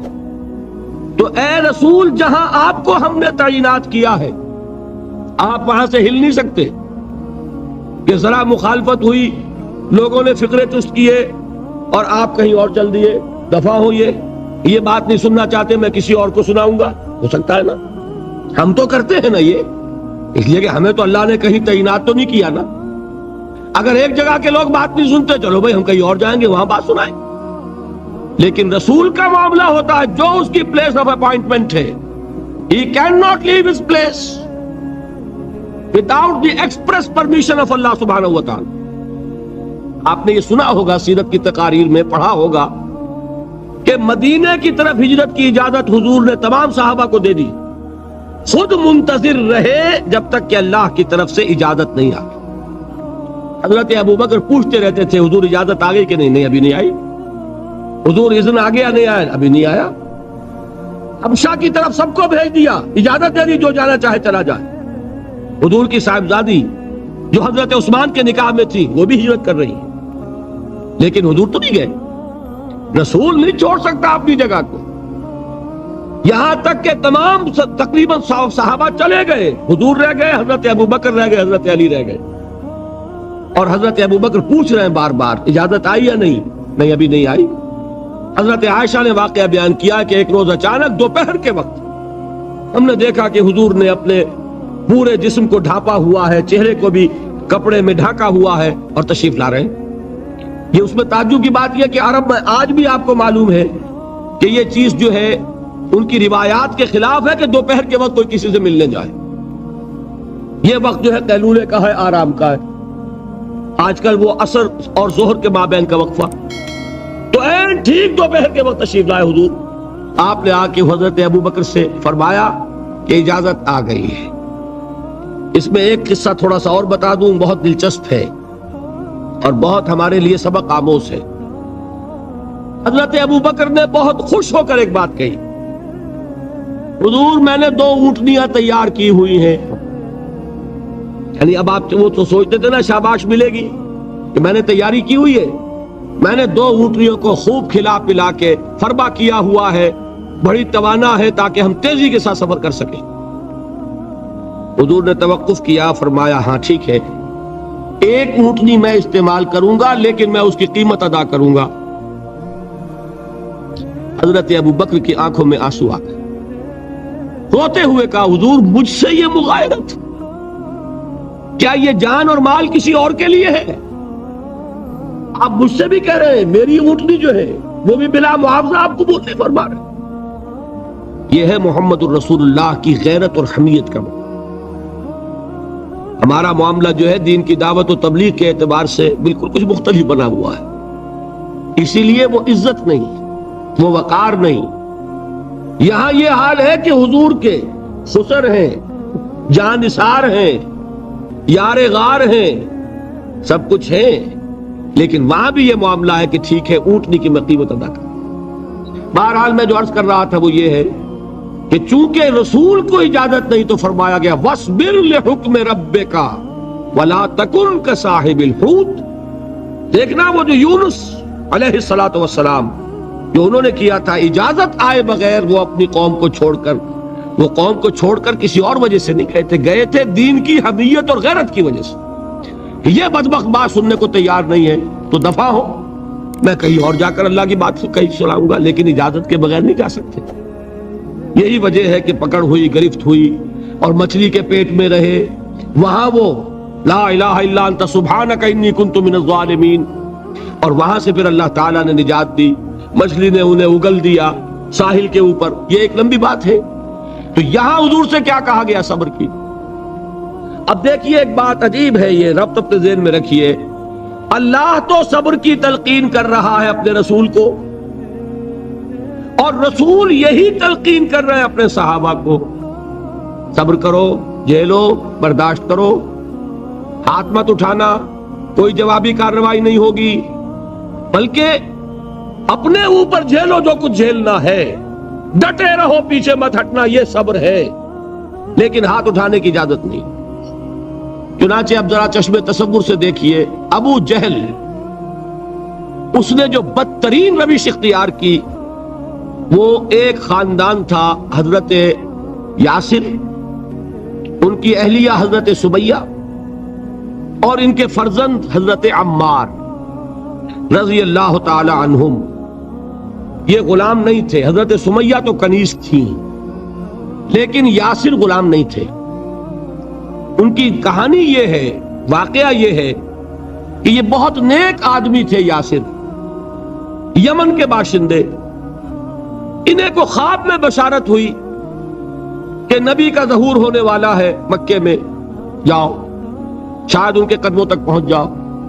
جیسے حضرت سلمان فارسی کی بات میں نے آپ کو بتائی، وہ تو خواب کی بشارت نہیں تھی، وہ ان کے غور و فکر کا معاملہ تھا. انہوں نے وہ جو آگ کی پوجا پاٹ ہے اس کو چھوڑا اور سفر کیا، اور پھر انہیں خبر دی ایک راہب نے کہ کھجوروں کی سرزمین میں آخری نبی کا ظہور ہونے والا ہے، جاؤ شاید قسمت یابری کرے.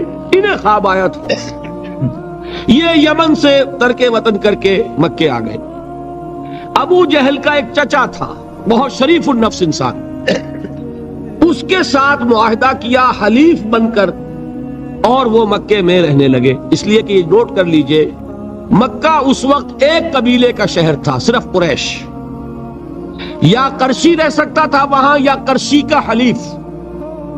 اگر کسی کے ساتھ اس کی، جیسے آپ کو معلوم ہے یہاں کاروبار وغیرہ کرنے میں سعودی عرب میں شراکت جو ہے وہ کسی لوکل سعودی کے ساتھ ہوگی تو آپ کر سکتے، وہ کفیل ہے، ورنہ آپ کچھ نہیں کر سکتے. اسی طرح کی بات وہاں تھی کہ اگر تو کسی قرشی نے آپ کو امان دی ہوئی ہے تو آپ رہ سکتے ہیں مکے میں، ورنہ نہیں. یا تیسرے قرشی کا غلام، غلام تو ملکیت ہی ہے اس کی، جیسے بھیڑ بکری ہے کسی قرشی کی، اسی طرح اس کے غلام ہے. یہ تین کیٹیگریز تھی انسانوں کی مکے میں. اسی کو نوٹ کیجئے کہ جو بیچارے غلام تھے وہ سب سے زیادہ ستائے گئے، اس لیے کہ غلاموں کے تو حقوق ہی کوئی نہیں تھے. ان کو تو اگر کوئی شخص اپنے غلام کو ذبح کر دیتا تھا تو بھی کوئی پوچھنے والا نہیں. بالکل ایسے ہی ہے نا، آپ کی بکری آپ نے ذبح کی، گوشت کھا لیا، کوئی آپ سے کوئی پوچھ سکتا؟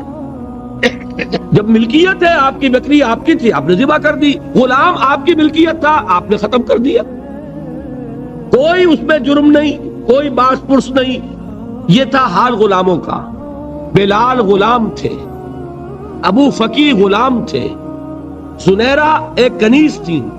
ان کو جو ماریں پڑی ہیں اس کا آپ کو معلوم ہے. حضرت بلال کے ساتھ جو کچھ امیہ ابن خلف نے کیا، کہ جس طریقے سے کہ حیوانوں کی لاشیں جو ہے کھینچ کر گھسیٹ کر لے جائی جاتی ہیں، ان کی گردن میں رسی ڈال کر گھسیٹتے، اسی طریقے سے حضرت بلال کے گردن میں رسی ڈال کر ٹھیک دوپہر کے وقت مکے کی سنگلاخ گلیوں کے اندر گھسیٹا جاتا. نیچے زمین جل رہی ہے توے کی طرح، اور ویسا بھی ہوتا تھا کہ چت لٹا دیا، اوپر سے وہ آگ مکے کا کہ سورج جو ہے ذرا نوٹ کیجئے، آگ برسا رہا، نیچے زمین توے کی طرح جل رہی ہے. اور ایک بھاری سل بھی لا کر جو ہے سر پر رکھ دی، چھاتی پر رکھ دی گئی ہے کہ آواز نہیں نکل رہی، جھاگ نکل رہے منہ سے. لیکن اس حال میں بھی احد احد احد، ایک ایک اللہ، قل هو اللہ احد، الفاظ نکل رہے. یہ ہے وہ صبر، یہ ہے وہ صبر. صبر علی الابتلاء، صبر علی الایذاء. یہ ابتلاء اور ایذاء پر صبر ہے. جھیلو، برداشت کرو، تو توحید پر قائم رہو، محمد کی رسالت کے اقرار کرتے رہو صلی اللہ علیہ وسلم، لیکن ہاتھ نہیں اٹھانا. اب میں آپ کو بتا رہا تھا یہ تو غلام تھے، یہ جو تھے یاسر یہ حلیف تھے، غلام تو نہیں تھے نا. البتہ وہ ابو جہل کے چچا کی کنیز تھی یہ سمیہ، انہوں نے اجازت لے کر ان سے نکاح کر لیا. یہ تو کنیز رہیں گی. بیٹا جو ہوا وہ بھی ایک طرح سے جب کنیز زیادہ ہے تو غلام ہو گیا، عمار ابن یاسر. وہ جو شخص تھا بہت شریف النفس ابو جہل کا چچا، وہ مر گیا. اب ابو جہل جو ہے اس خاندان کا سربراہ ہے، لہذا یہ تینوں جو افراد ہیں وہ اس کے رحم و کرم پر ہیں. یاسر کو بھی پروٹیکشن اگر ہے تو ابو جہل کی ہے، ابو جہل جو چاہے کرے. اور سمیہ تو کنیز ہے ہی، اس کا تو کوئی حق ہے ہی نہیں، جو چاہے کرے. اور عمار ان دونوں کا بیٹا ہے، لہذا بدترین معاملہ کیا ابو جہل نے ان تین افراد کے ساتھ. حضرت سمیہ کے ساتھ جو کچھ کیا گیا ہے آپ اس کا تصور نہیں کر سکتے. بالآخر جو شہید کیا ہے حضرت سمیہ کو ایذائیں دے دے کے، سسکا سسکا کے، ان کے جسم کے نازک حصوں کو جلا کے، داغ دے کر. کہتا کیا تھا؟ ایک ایک دفعہ کہہ دو کہ میرا جو یہ بت ہے یہ بھی الہ ہے، مان لو، میں چھوڑ دوں گا، جنگ آ گیا، کسی طریقے سے ایک دفعہ کہہ دو پھر میں چھوڑ دوں گا۔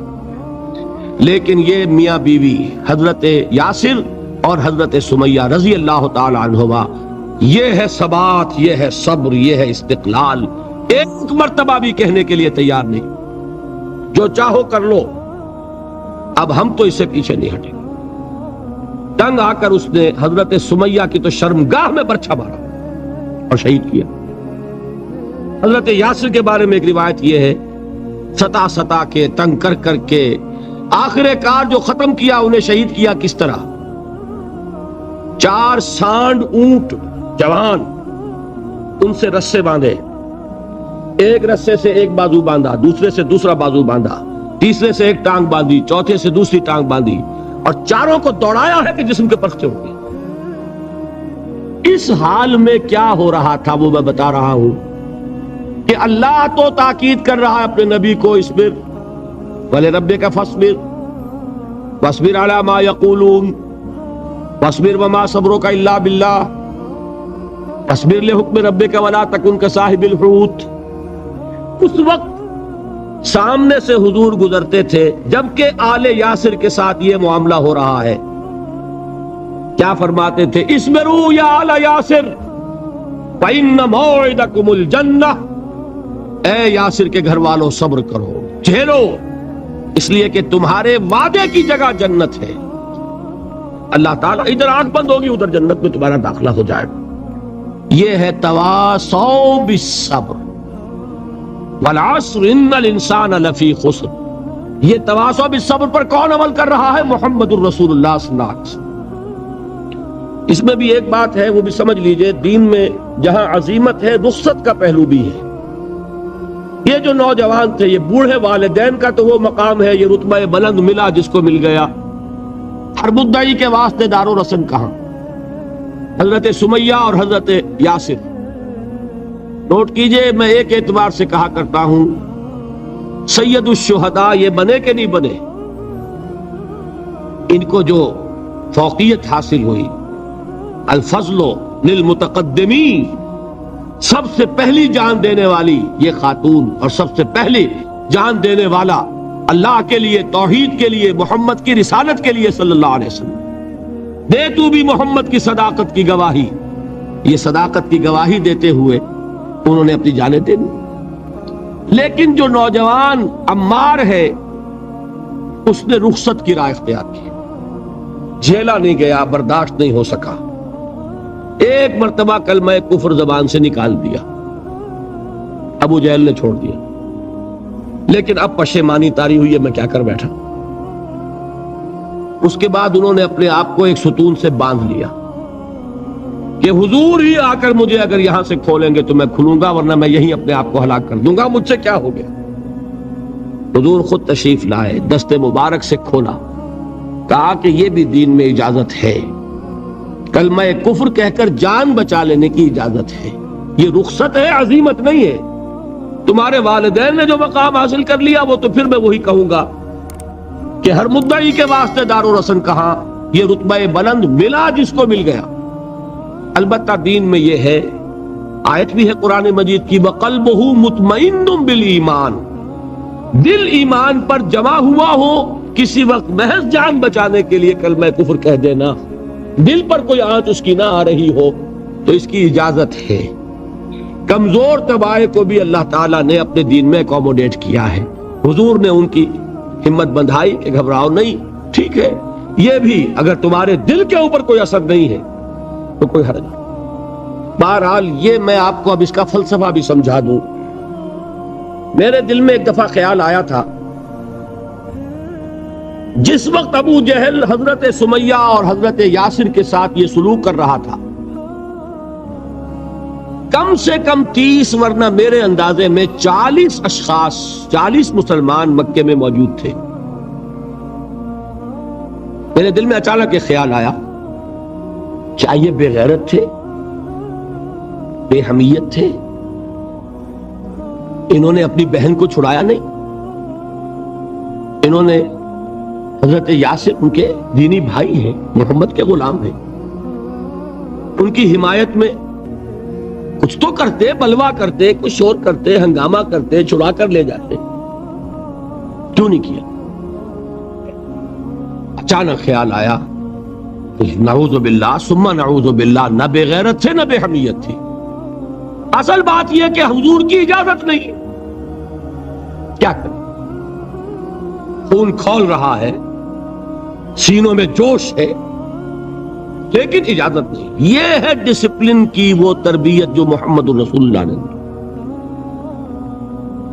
دیکھیے جوش میں آ کے حملہ کرنا یہ اور بات ہے، خون کھول رہا ہو اور پھر اپنے آپ کو تھامنا یہ زیادہ مشکل کام ہے۔ جب خون کھولتا ہے آدمی جو جان کی پرواہ نہیں ہوتی۔ بدر میں جو ہوا ایک واقعہ ایک دفعہ سن کر جھجری آتی ہے، لیکن واقعہ یہ ہے کہ جب جنگ کی حالت میں اشتعال ہوتا ہے اور خون کھول رہا ہوتا ہے وہ چیزیں آسان ہوتی ہیں۔ وہ جو دو ٹین ایجرز تھے، نوجوان، جنہوں نے ابو جہل کو ہلاک کیا ہے، حضرت معاذ اور حضرت معوذ، انصاری دو نوجوان، ان میں سے ایک کا واقعہ آتا ہے کہ ان کے ایک شانے کے اوپر تلوار کا وار پڑا، پورا شانہ کٹ گیا، بازو علیحدہ ہو گیا تقریباً، لیکن کوئی ایک تسمہ لگا رہ گیا، کوئی ایک ٹینڈن ہوگا، وہ جو ہوتا ہے سخت سا سفید سا، وہ کوئی لگا ہوا ہے، انہیں پرواہ نہیں ہے، وہ دوسرے ہاتھ سے لڑ رہے، لیکن یہ ہاتھ جو ہے یہ اب چونکہ قابو میں تو ہے نہیں، کنٹرول میں نہیں، مسلز کٹ چکے، تو یہ رکاوٹ بن رہا ہے۔ ان کے بارے میں آتا ہے اس ہاتھ کو اپنے پاؤں کے نیچے دبایا اور کھینچا اور پھینک دیا کہ یہ اس وقت میرے اس راستے میں رکاوٹ بن رہا ہے، جسم کا حصہ میرا۔ تو یہ بات بھی میرے نزدیک اتنی مشکل نہیں ہے جتنی مشکل یہ ہے کہ خون کھول رہا ہو لیکن چونکہ اجازت نہیں ہے لہذا کوئی اقدام نہ کیا۔ یہ زیادہ کڑا امتحان ہے، یہ زیادہ سخت مشکل ہے، اور اس کی تربیت دی محمد رسول اللہ نے۔ ویسے میں نے 12 برس کہا ہے لیکن 8 برس کہنا چاہیے، اس لیے کہ مکی دور کے 12 سالوں میں سے 4 سال جو ہے وہ صرف زبانی کلامی ایذا تھی، اور اس کا بھی ہدف تھے صرف حضور۔ وہ جو میں نے بتایا پاگل ہے، مجنوں ہے، شاعر ہے، ساحر ہے، ایک اجمی غلام اپنے گھر میں رکھا ہوا ہے، اس سے ڈکٹیشن لیتے رہتے ہیں، آ کے ہم پر دھوس جماتے ہیں، مجھ پر وحی نازل ہوئی ہے۔ یہ سب کچھ ہوا 4 برس تک، لیکن ہوا صرف حضور کے ساتھ کہ انہیں ڈی مورلائز کر دو، ان کی ہمت ختم ہو جائے، خود بخود یہ بات بیٹھ جائے گی بتاشے کی طرح۔ لیکن جب انہوں نے دیکھا کہ نہ محمد بدل ہوئے صلی اللہ علیہ وسلم، نہ ان کے ساتھی بدل ہوئے، یہ تو دعوت پھیل رہی ہے، ہمارے نوجوان جو ہے اب ان کے حلقے میں شامل ہو رہے ہیں، ہمارے اپنے لختے جگر، ہمارے اپنے چشم و چراغ، کون تھے مصعب بن عمیر، کون تھے عثمان غنی، کون تھے سعد بن ابی وقاص، قریش کے اعلیٰ گھرانوں کے چشم و چراغ نوجوان، وہ آ رہے ہیں محمد کے ہاتھ پر بیعت کر رہے ہیں، اسلام لا رہے ہیں صلی اللہ علیہ وسلم۔ انہوں نے دیکھا یہ ہمارے غلاموں میں بھی یہ آگ پھیل گئی، یہ تو سمجھیے کہ بارود کے اندر آگ لگ رہی ہے۔ یہ ابھی تک تو قانے تھے جو ظلم ہم کر رہے تھے اس پر، لیکن ان کے اندر اگر یہ ایمان اور اسلام کی دعوت اور تحریک ان میں پھیل گئی تو ہمارا اقتدار اور ہمارا یہ پورا نظام جو ہے یہ چوپٹ ہو جائے گا۔ یہ ہے وہ چیز جو میں نے کل آپ کو اقبال کا مصرع پڑھا سنایا تھا کہ نظام کہنا کے پاس بانو یہ مارز انقلاب میں ہے، beware of the revolution that is coming، لہذا اپنی پوری قوتوں کو جمع کرو اور کچل دو انہیں، مارو انہیں۔ یہ کام شروع ہوا ہے سن 5 سے، بلکہ 4 کہنا چاہیے، 4 سے لے کر 12 تک 8 برس اس کو کہتے ہیں پرسیکیوشن، فزیکل پرسیکیوشن، تشدد، مار پیٹ، جلانا، دہتے ہوئے انگاروں پر لٹانا، فاقے رکھنا، بھوکے رکھنا، ان کو ڈال دی گئی زنجیریں، گھروں میں بند کر دیا گیا نوجوانوں کو۔ حضرت عثمان کو چچا نے ان کے ایک چٹائی کے اندر لپیٹا اور دھونی دے دی، دم گھٹ رہا ہے، جان نکل رہی۔ حضرت مصعب بن عمیر رضی اللہ تعالی عنہ، وہ نوجوان 200 درہم کا جوڑا ان کا سل کر آتا تھا شام سے تیار ہو کر، لباس معطر ہوتا تھا، جدھر سے نکل گیا پوری گلی جو ہے وہ معطر ہو گئی، انگلیاں اٹھ رہی ہیں، وہ جا رہا ہے مصعب، یہ خوشبو اس کی ہے۔ اس مصعب کے ساتھ کیا سلوک کیا؟ باپ تو مر چکا تھا، ماں نے پالا تھا، دولت بہت چھوڑ کر گیا تھا باپ، لہذا ماں نے بڑے ناز و نام میں پالا، بڑے لاڈ پیار میں، 200 درہم کا جوڑا تیار ہو رہا۔ لیکن یہ کہ آپ کو معلوم ہے عرب کے اس معاشرے میں عورت کی کوئی حیثیت نہیں تھی، ماں کا اختیار نہیں تھا، چچا تھا اب سربراہ خاندان کا۔ چچا نے کہا مصعب اگر تم نے اپنے باپ کا دین چھوڑ دیا ہے تو باپ کی دولت پر بھی تمہارا کوئی حق نہیں ہے، نکل جاؤ گھر سے۔ اس نے یہ سوچا تھا کہ مصعب کے ہوش ٹھکانے آ جائیں گے، دن میں تارے نظر آ جائیں گے، ناز و نام میں پلا ہوا گھر سے نکل کے جائے گا کہاں، یہ سارا نشہ جو ہے توحید کا یہ حیران ہو جائے گا۔ حضرت مصعب کا جواب بالکل برعکس تھا، اچھا ٹھیک ہے چچا جان میں گھر چھوڑتا ہوں۔ وہی بات جو کبھی کہی تھی ابراہیم نے، آپ نے کیا کہا تھا؟ اجرنی ملیہ، جاؤ چلے جاؤ، دفع ہو جاؤ میری نگاہوں سے۔ حضرت ابراہیم نے کیا جواب دیا تھا؟ سلام علیک ساستغفر لک ربی انہ کان بی حفیہ۔ اچھا ابا جان آپ کا حکم یہی ہے تو میں چلتا ہوں، آپ پر سلامتی ہو، میرا رب مجھ پر بڑا مہربان ہے، میں اس سے آپ کے لیے استغفار کروں۔ جلدی یہی جو ہے حضرت ابراہیمی کی نسل ہے نا قریش، آج ابراہیم کے ایک بیٹے کے ساتھ وہی معاملہ ہو رہا ہے مصعب کے ساتھ، اور مصعب چلنے کے لیے تیار ہو گئے۔ چچا نے سوچا میں سمجھتا تھا کہ ہوش ٹھکانے آ جائیں گے، یہ تو تیار ہو گیا نکلنے کے لیے۔ غصے میں آ کے اگلی بات کہی، یہ کپڑے جو پہنے ہوئے تم نے یہ بھی اسی مشرک باپ کی کمائی کے ہیں، اتارو ان کو۔ وہی کپڑے اتارے، مادر ذات برہنہ گھر سے نکالے گئے۔ ماں کے پاس پہنچے، ماں نے آنکھوں پر ہاتھ رکھے، مصعب کیا ہوا؟ کہ ماں سے کہتے ہیں کہ ماں میں موحد ہو گیا، اور وہاں سے گئے پھر حضور کی خدمت میں، کپڑے کہیں سے مانگے ہوں گے۔ یہ مصعب ہیں 200 درہم کا جوڑا پہننے والے، جب حضور پر مدینے کے 12 افراد ایمان لائے تھے، بیعت عقبہ اولیٰ ہوئی، انہوں نے کہا کہ حضور ہمیں کوئی شخص اپنا ایسا شاگرد دیجئے جو ہمیں قرآن پڑھا سکے۔ حضور نے حکم دیا مصعب جاؤ، اب مدینے جاؤ، یثرب جاؤ، یثرب والوں کو قرآن پڑھاؤ، انہیں تبلیغ کرو۔ مصعب گئے ہیں وہاں، 1 سال کی کمائی 75 افراد لا کر حضور کے جھولی میں اگلے سال ڈال دیے کہ حضور یہ میری 1 سال کی کمائی ہے۔ 72 مرد 3 عورتیں، انہوں نے وہ بیعت کی تھی، بیعت عقبہ ثانیہ، جس کے الفاظ کل میں نے آپ کو سنائے تھے، بایعنا رسول اللہ صلی اللہ علیہ وسلم علی السمع والطاعت فی العسر والیسر والمنشط والمکرہ وعلی اثرۃ علینا وعلی لا ننازع الامر اہلہ وعلی ان نقول بالحق اینما کنا لا نخاف فی اللہ لومۃ لائم۔ یہ 72 مرد تھے مدینے کے جنہوں نے یہ بیعت کی، پھر انہوں نے ریکویسٹ کی کہ حضور اب آپ ہمارے ہاں تشریف لائیے، ہم اگر یہ مکے والے وہاں حملہ کریں گے تو ہم آپ کی حفاظت کریں گے جیسے کہ اپنے اہل و عیال کی کرتے ہیں۔ بہرحال وہ مصعب بن عمیر ہیں جو غزوہ احد میں شہید ہوئے، اور جب شہید ہوئے تو ان کے جسم پر صرف ایک چادر تھی۔ ایک بات تو یہ نوٹ کیجئے، موضوع سے ذرا بات تھوڑی ادھر ادھر جا رہی ہے، لیکن یہی چیزیں ہیں اصل میں کہ جو ہمارے دلوں کو منور کرنے والی ہیں نور ایمان سے۔ وہ علم بردار تھے غزوہ احد میں، جھنڈا مسلمانوں کا ان کے پاس تھا۔ ایک ہاتھ پر، ایک شانے پر وار پڑا، ہاتھ کٹ گیا، دوسرے سے تھاما، دوسرے پہ کٹ گیا، اب دونوں حصوں کے بچے ہوئے ٹکڑوں سے جھنڈے کو تھاما، گرنے نہیں دیا، یہاں تک کہ شہید ہو گئے۔ گرے ہیں تو جھنڈا گرا ہے۔ شکل میں حضور سے بہت مشابہ تھے، خبر اڑ گئی کہ محمد شہید ہو گئے صلی اللہ علیہ وسلم۔ یہ مصعب بن عمیر کا واقعہ۔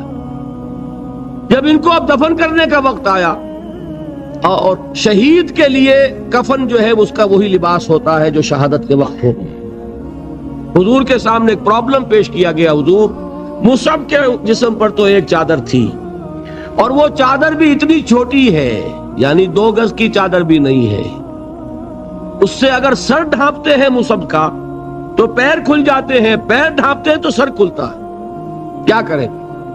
حضور نے فرمایا سر ڈھانپ دو چادر سے اور پیروں پر گھاس ڈال دو۔ یہ آخری لباس ہے جو محمد کے اس دیوانے کو اس دنیا سے رخصت ہوتے ہوئے ملا ہے، جس کا 200 درہم کا جوڑا چلتا تھا۔ یہ ہے صبر۔ برداشت کیا کہ نہیں کیا؟ تو یہ جان لیجئے میں جو بات فلسفے کی سمجھانا چاہتا تھا وہ یہ جو پیسیو ریزسٹنس ہے 8 سال جو رہی ہے کہ تمہیں ماریں، تمہیں تکلیفیں پہنچائیں، تم پر جو بھی آئے جھیلو، برداشت کرو، تمہیں ہاتھ اٹھانے کی اجازت نہیں۔ اصل میں انقلابی عمل میں یہ بہت فیصلہ کن چیز ہے۔ اس کی وجہ کیا ہے؟ دیکھیے، اگر شروع ہی سے انقلابی لوگ وائلنٹ ہو جائیں گے تو ظاہر بات ہے وہ تو تھوڑے ہوتے ہیں، گنتی کے ہوتے ہیں۔ جو نظام قائم ہے اس کے پاس طاقت بہت ہوتی ہے، اس نظام کو اخلاقی جواز حاصل ہو جائے گا ان کو کچل دینے کا، ختم کر دینے کا۔ جبکہ وہ ہاتھ نہیں اٹھا رہے تو اخلاقی جواز تو نہیں ہے نا۔ اب اگر مارا جا رہا ہے تو عوام الناس کی دلی ہمدردیاں ان کے ساتھ ہوتی چلی جاتی ہیں۔ یہ امیہ ابن خلف نے بلال کو آج اتنا مارا، کیوں مارا؟ کیا بلال نے کوئی چوری کر دی تھی؟ نہیں بھائی۔ کیا کوئی اور گستاخی کی تھی اپنے آقا کی؟ نہیں۔ کہیں معاذ اللہ اس نے اپنے آقا امیہ ابن خلف کی بیٹی کے اوپر تو کوئی نہیں ہاتھ اٹھا دیا تھا؟ نہیں۔ تو کیا وجہ ہوئی؟ بس صرف یہ وجہ ہے کہ وہ ایک اللہ کو مانتا ہے اور محمد پر ایمان لے آیا صلی اللہ علیہ وسلم۔ بتائیے اس کا کیا اثر ہوگا؟ یہ خباب بن الارت پیشے کے لحاظ سے لوہار تھے۔ سوچئے ایک زندہ انسان کو دہتے ہوئے انگاروں پر لٹایا جا رہا ہے، ان انگاروں سے کھال جلی، کمر کی چربی پگھلی، اس پگھلنے والی چربی سے وہ انگارے ٹھنڈے پڑے۔ یہ سب کچھ جھیل رہا ایک شخص۔ سوچنے والوں نے سوچا نہیں ہوگا کیا جرم تھا ان کا؟ تو بڑا شریف آدمی ہے، بہت اچھا کاریگر ہے، وقت پر کام دیتا ہے، مناسب اجرت لیتا ہے، یہ کیا ہوا؟ یہ کوئی جرم نہیں، جرم صرف ایک ہے، ایک اللہ کو مانتا ہے اور محمد کے دامن سے وابستہ ہے صلی اللہ علیہ وسلم۔ آپ سوچئے، دیکھیے ایک لفظ ہم بولا کرتے ہیں سائلنٹ میجورٹی۔ واقعہ یہ ہے کہ کسی بھی معاشرے میں میجورٹی ہمیشہ سائلنٹ رہتی ہے، وہ سائلنٹ اسپیکٹیٹر ہوتی ہے، دیکھتی رہتی ہے کیا ہو رہا ہے۔ لیکن سائلنٹ میجورٹی سائلنٹ ہوتی ہے، اندھی بہری تو نہیں ہوتی، دیکھتی تو ہے کہ کیا ہو رہا ہے، سن تو رہی ہے کہ کیا چرچے ہیں۔ جب وہ دیکھتے ہیں کہ کچھ شریف لوگ ہیں، بڑے ہی اعلیٰ اخلاق والے لوگ ہیں، ان پر تشدد ہو رہا ہے، انہیں مارا جا رہا ہے، انہیں ستایا جا رہا ہے، ان پر کوڑے برس رہے ہیں، انہیں دہتے ہوئے انگاروں پر لٹایا جا رہا ہے، ان کا کوئی جرم نہیں، کوئی ان کی خطا نہیں، سوائے اس کے کہ ایک اللہ کو مانتے ہیں۔ انہوں نے کسی کو نقصان نہیں پہنچایا، انہوں نے کسی کا بال بیکا نہیں کیا، انہوں نے کسی پر دست درازی نہیں کی، وہ تو دعائیں دے رہے ہیں انہیں۔ اس کا نتیجہ کیا نکلتا ہے؟ اندر ہی اندر سائلنٹ میجورٹی کنورٹ ہوتی ہے۔ وہ جرت تو نہیں ہوتی کہ برملا اعلان کرے، لیکن دل ان کے بدل رہے ہیں۔ اور آپ کو معلوم ہے ایک مصرع بڑا پیارا ہے، جو دلوں کو فتح کر لے وہی فاتح زمانہ۔ یہ دل فتح ہو رہے تھے اس وقت، یہ 8 برس میں محمد صلی اللہ علیہ وسلم قریش کے دل فتح، چاہے وہ ایمان نہیں لائے، لیکن اندر سے انہیں نظر آ رہا تھا کہ کون کیا ہے۔ یہ ہے پیسیو ریزسٹنس، یہ ہے صبر محض۔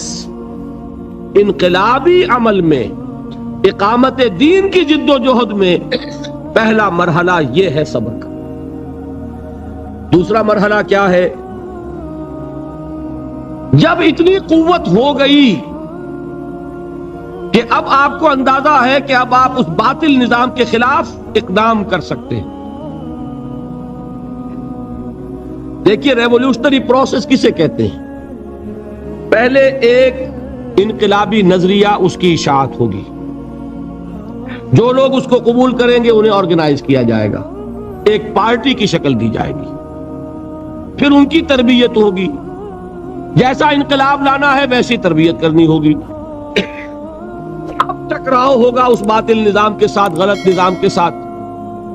اس ٹکراؤ کا پہلا مرحلہ یہ ہے، جب تک اتنی تعداد آپ کے پاس نہ ہو کہ آپ فیصلہ کن اقدام کر سکیں، اس وقت تک دعوت ہی دینی ہے، لوگوں کی تعداد اپنے اندر شامل کرنی ہے، اپنی قوت بڑھانی ہے، اپنی تربیت کرنی ہے، اپنی اصلاح کرنی ہے اور صبر کرنا ہے، ریٹیلیٹ نہیں کرنا، اقدام نہیں کرنا، جوابی کارروائی نہیں کرنی۔ یہ کام ہے جو 12 برس میں مکے میں مکمل ہو گیا۔ اب کیا ہوا؟ ایک تعداد اب ہے حضور کے جانثاروں کی۔ یہ تعداد کیسے لوگوں کی ہے؟ ڈیووٹڈ، ڈیڈیکیٹڈ، اپنی زندگیاں وقف کیے ہوئے لوگ، ہر طرح کے امتحان سے گزر چکے، بھٹیوں میں سے نکل چکے، تربیت ہو چکی، منظم ایسے ہیں کہ جو حضور کا حکم ہے اس پر عمل پیرا ہے۔ سم و طاعت، سنو اور اطاعت کرو، جس کا میں عرض کر چکا ہوں، اس سے بڑا کٹھن معاملہ نہیں ہو سکتا کہ تمہیں دہتے ہوئے انگاروں پر لٹا دیا جائے، تمہیں ہاتھ اٹھانے کی اجازت نہیں ہے۔ اس پر بھی پورے اترے صحابہ کرام، کسی نے ریٹیلیٹ نہیں کیا۔ اب معلوم ہوا اور اللہ نے ایک جگہ عطا فرما دی مدینہ منورہ کہ وہاں حضور کو تمکن عطا فرما دیا، بیس مل گیا اب انقلابی عمل میں اقدام کا۔ بیس بھی ہے مدینہ، طاقت بھی ہے صحابہ کرام کی۔ اب اقدام ہوا۔ اقدام کیا تھا؟ نبی اکرم صلی اللہ علیہ وسلم نے مدینے پہنچنے کے بعد، اور یہ نوٹ کر لیجئے، سورہ حج کی ایک آیت ہے، اُذِنَ لِلَّذِينَ يُقَاتَلُونَ بِأَنَّهُمْ ظُلِمُوا وَإِنَّ اللَّهَ عَلَى نَصْرِهِمْ لَقَدِيرٌ۔ آج سے اجازت دی جا رہی ہے ان لوگوں کو جن پر ظلم و ستم کے پہاڑ توڑے گئے۔ ابھی تک حکم تھا ہاتھ بندے رکھو، آج سے ہاتھ کھول دیے گئے۔ یو کین ریٹیلیٹ، تم بدلہ لے سکتے ہو، جوابی کارروائی کر سکتے ہو۔ یہ آیت نازل ہوئی، حضرت عبداللہ ابن عباس کی یہ رائے ہے کہ یہ آیت نازل ہوئی ہے دوران سفر ہجرت، جب حضور مکے سے مدینے تشریف لے جا رہے تھے۔ یہ آیت نازل، یہ گویا کہ ٹرننگ پوائنٹ ہے کہ اب تک تو تمہیں حکم یہ تھا کہ چاہے تمہارے جسم کے ٹکڑے اڑا دیے جائیں، تم کوئی جوابی کارروائی نہیں کر سکتے۔ اب وہ حکم بدل گیا، اب تم اقدام کرو، جوابی کارروائی کرو۔ حضور نے کیا کیا اس کو سمجھ لیجئے، یہ سیرت کا بہت اہم باب ہے اور نگلیکٹڈ ہے، توجہ نہیں ہوئی اس پر۔ واقعات موجود ہیں سیرت کی کتابوں میں، ان واقعات کی اہمیت کیا ہے، ان سے کیا نتیجہ نکلتا ہے، اس پر زیادہ توجہ نہیں ہوئی۔ حضور نے مدینے پہنچ کر 6 مہینے تو کوئی اقدام نہیں کیا، اپنی پوزیشن کو کنسولیڈیٹ کیا۔ 3 اہم کام کیے۔ مسجد نبوی کی تعمیر کے ایک مرکز وجود میں آ جائے، وہی اب آپ کی تربیت گاہ ہے، وہی خانقاہ ہے، وہی گورنمنٹ ہاؤس ہے، وہی درسگاہ ہے، اصحاب صفہ ہے، حضور صلی اللہ علیہ وسلم ہے، نماز با جماعت ہے، خطبہ جمعہ ہے، تو خانقاہ بھی وہی، تربیت گاہ بھی وہی، درسگاہ بھی وہی، گورنمنٹ ہاؤس بھی وہی۔ دوسرا کام کیا کیا؟ جو یہودی قبائل تھے ان کو جکڑ لیا، معاہدوں میں معاہدے کر لیے تاکہ مدینے کے ڈیفنس کے لیے جوائنٹ ڈیفنس، اگر مدینے پر حملہ ہوگا طے ہو گیا کہ مل جل کر ڈیفینڈ کریں گے۔ یہ ایک بہت بڑا اقدام ہے۔ یہ تو آپ جو مستشرقین ہیں ان کی اگر کتابیں پڑھیں، Muhammad at Mecca, Muhammad at Medina by Montgomery Watt, تو آپ کو پتا چلے گا کہ کیا کیا تعریفیں لوگوں نے کی ہے کہ یہ کس قدر اہم اقدام تھا اور کتنی دور بینی اور پیش بندی کا معاملہ کیا تھا محمد رسول اللہ۔ تیسرا کام کیا کیا؟ مواخات مہاجرین اور انصار کو جوڑ کر ایک وحدت بنانا۔ آپ کو معلوم ہے اس کی تاریخ میں کوئی مثال نہیں ہے۔ ایک انصاری ایک مہاجر بھائی ہو گئے تو لوگوں نے گھر تقسیم کر دیے، دکانیں تقسیم کر دی، کاروبار بانٹ دیے۔ یہاں تک واقعہ ملتا ہے کہ ایک انصاری صحابی اپنے مہاجر بھائی کو گھر لے گئے، فرمایا یہ میری 2 بیویاں ہیں، ان میں سے جو تمہیں پسند ہو اشارہ کر دو، میں ابھی طلاق دے دوں گا تاکہ تم ان سے شادی کر لو۔ میں یہ برداشت کرنے کو تیار نہیں کہ میرے گھر میں 2 بیویاں ہوں اور میرے بھائی کا گھر جو ہے وہ آباد نہ۔ کوئی مغالطہ آپ کو نہ ہو جائے، کوئی غلط دلیل اس سے آپ نہ لے، اس وقت تک پردے کا حکم نہیں آیا تھا، پردے کا حکم بعد میں آیا، وہ سن 5 میں آیا، 6 میں آیا، سورہ نور میں، سورہ احزاب میں۔ یہ تو 5 اور 6 کی صورتیں ہیں، یہ واقعہ ہو رہا ہے سن 1 ہجری میں، تو ابھی پردے کا حکم تھا نہیں، پردہ اس معاشرے میں تھا نہیں، گھر لے گئے سیدھے، یہ 2 بیویاں ہیں اور ان میں بھی چوائس تمہارا جو تم پسند کرو۔ یہ 3 کام ہے انٹرنل کنسولیڈیشن، اور اس کے بعد آپ نے اب چھاپا مار دستے بھیجنے شروع کر دیے۔ مکے کے خلاف اقدام، وہ اقدام کیا ہے؟ جدید اصطلاح میں بات سمجھا دوں گا۔ 2 کام: political isolation of Quraysh and economic blockade of Mecca. حضور تشریف لے گئے، ایک قبیلے سے آپ نے معاہدہ کر لیا، وہ قبیلہ یا تو پہلے حلیف تھا قریش کا، اب حلیف ہو گیا محمد کا صلی اللہ علیہ وسلم۔ قریش کی آئسولیشن ہو رہی ہے اور حضور کی قوت بڑھ رہی ہے، یا یہ کہ ان کا بھی معاہدہ ہو گیا ان کا بھی ہو گیا تو نیوٹرل تو ہو گیا نا۔ یہ ہے پولیٹیکل آئسولیشن آف قریش۔ اور اکنامک بلاکیڈ کیا ہے؟ قریش کا کیا تھا ذریعہ معاش؟ تجارت۔ تجارتی قافلے کہاں جاتے تھے؟ شام، وہ راستہ گزرتا تھا بدر کے پاس سے، اور جاتے تھے یمن، وہ راستہ گزرتا تھا طائف ہو کر۔ حضور نے دونوں پر دستے بھیجنے شروع کر دیے۔ He proved his military presence on the caravan routes of Quraysh۔ بات سمجھ رہے؟ اور ایک جو اس میں خاص طور پہ لشکر بھیجا آپ نے، وہ نخلا بھیجا۔ نخلا ایک وادی ہے، آپ حضرات اگر کبھی گئے ہو تو مکے سے جب طائف کی طرف جاتے ہیں تو درمیان میں وادی آتی ہے، وادی نخلا۔ اب آپ اندازہ کیجئے کہاں مدینہ، وہاں سے ایک لشکر کیا، چھوٹا سا دستہ، 12 افراد، ایک چھوٹا سا چھاپا مار دستے تو ایسے ہی ہوتے ہیں چھوٹے، وہ لشکر تھوڑا ہی ہوتا ہے۔ حضرت عبداللہ ابن جہش اس کے کمانڈر، انہیں ایک سیلڈ لیٹر دیتے حضور، مہر لگا وہ، کہ مدینے سے 2 دن کی مسافت پر باہر نکل کر پھر کھولنا اس کو، اور جو اس میں لکھا ہوا ہے انسٹرکشنز جو ہے کیری آؤٹ کرو۔ اتنی سیکریسی۔ جب وہ نکلے 2 دن کے فاصلے پہ باہر چلے گئے، کھولا، لکھا ہے وادی نخلا میں قیام کرو، اور وہاں جا کر قریش کی نقل و حرکت پر نگاہ رکھو اور ہمیں اطلاع دیتے رہو۔ اب یہ 300 میل کا سفر کر کے وہاں پہنچے ہیں۔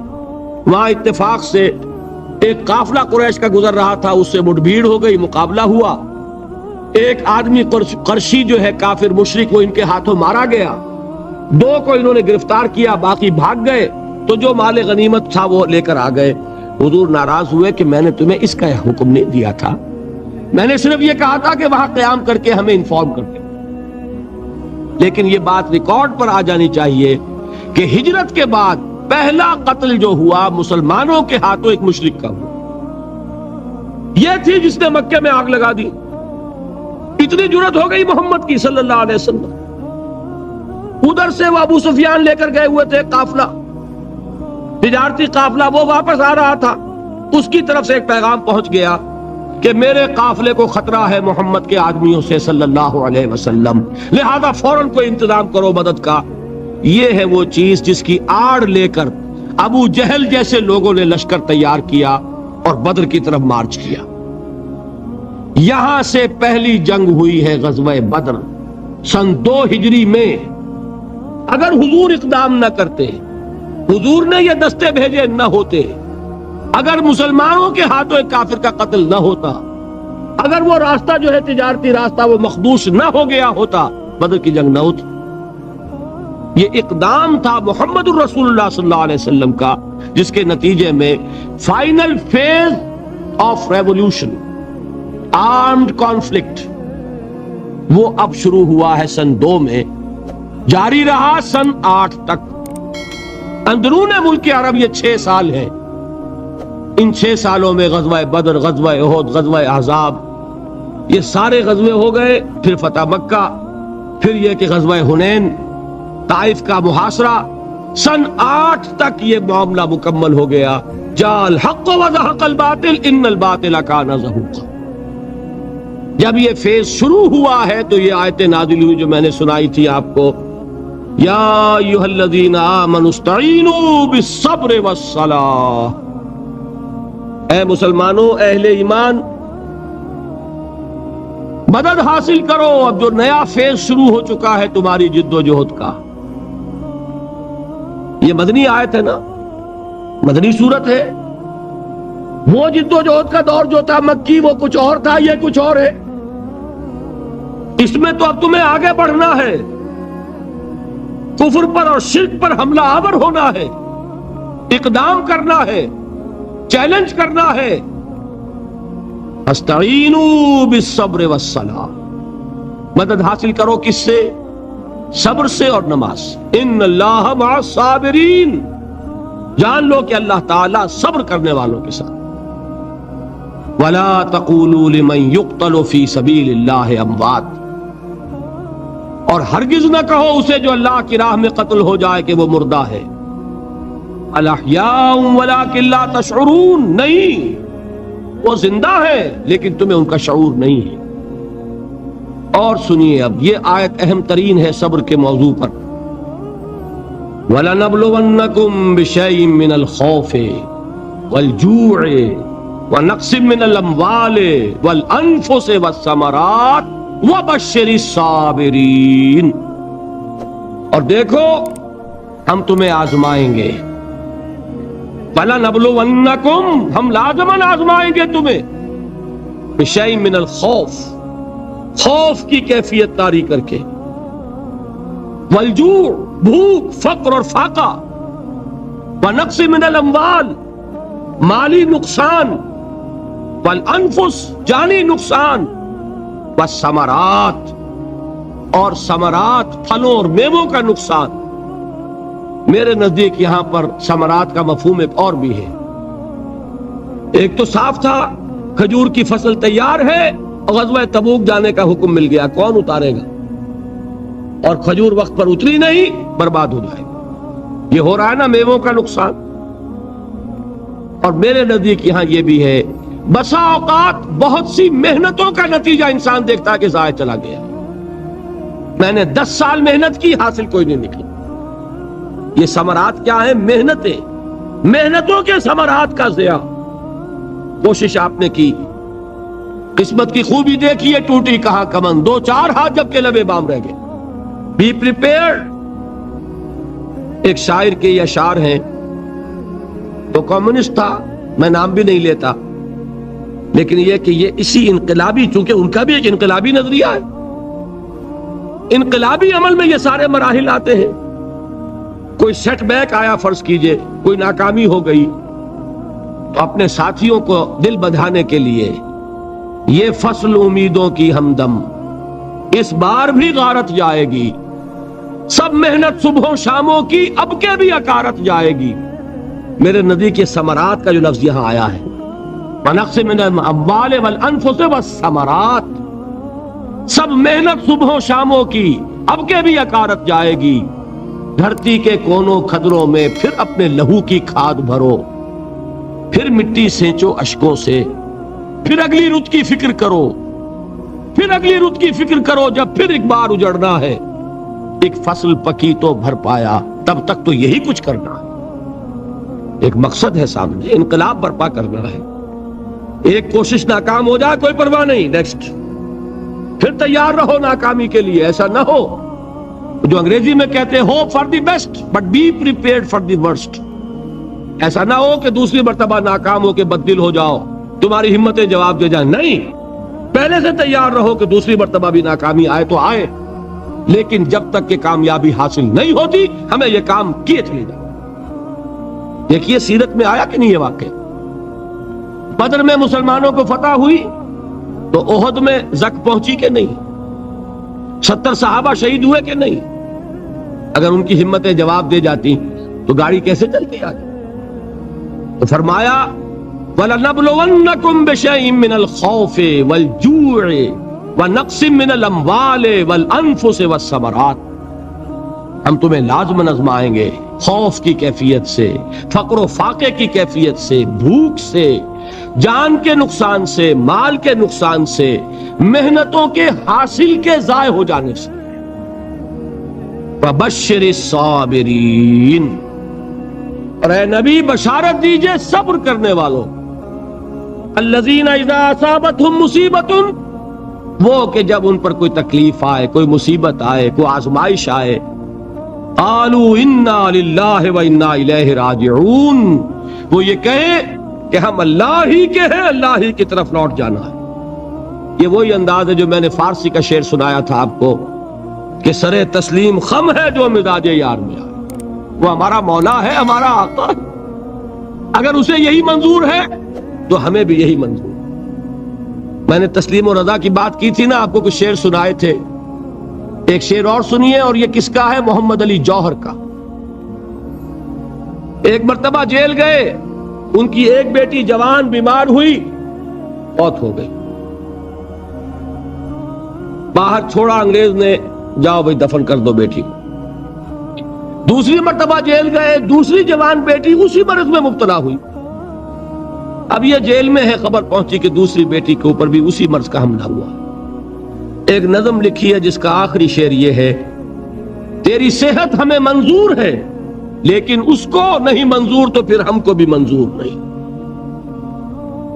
یہ ہے، جب تک یہ کیفیت نہ ہو اس میدان میں آدمی ثابت قدم نہیں رہ سکتا کہ میرے رب کو اگر یہ منظور ہے تو یہی مجھے منظور ہے، اور تیری صحت ہمیں چاہیے تو ضرور، لیکن ہمارے رب کو منظور نہیں تو ہمیں بھی منظور۔ راضی برضائے رب۔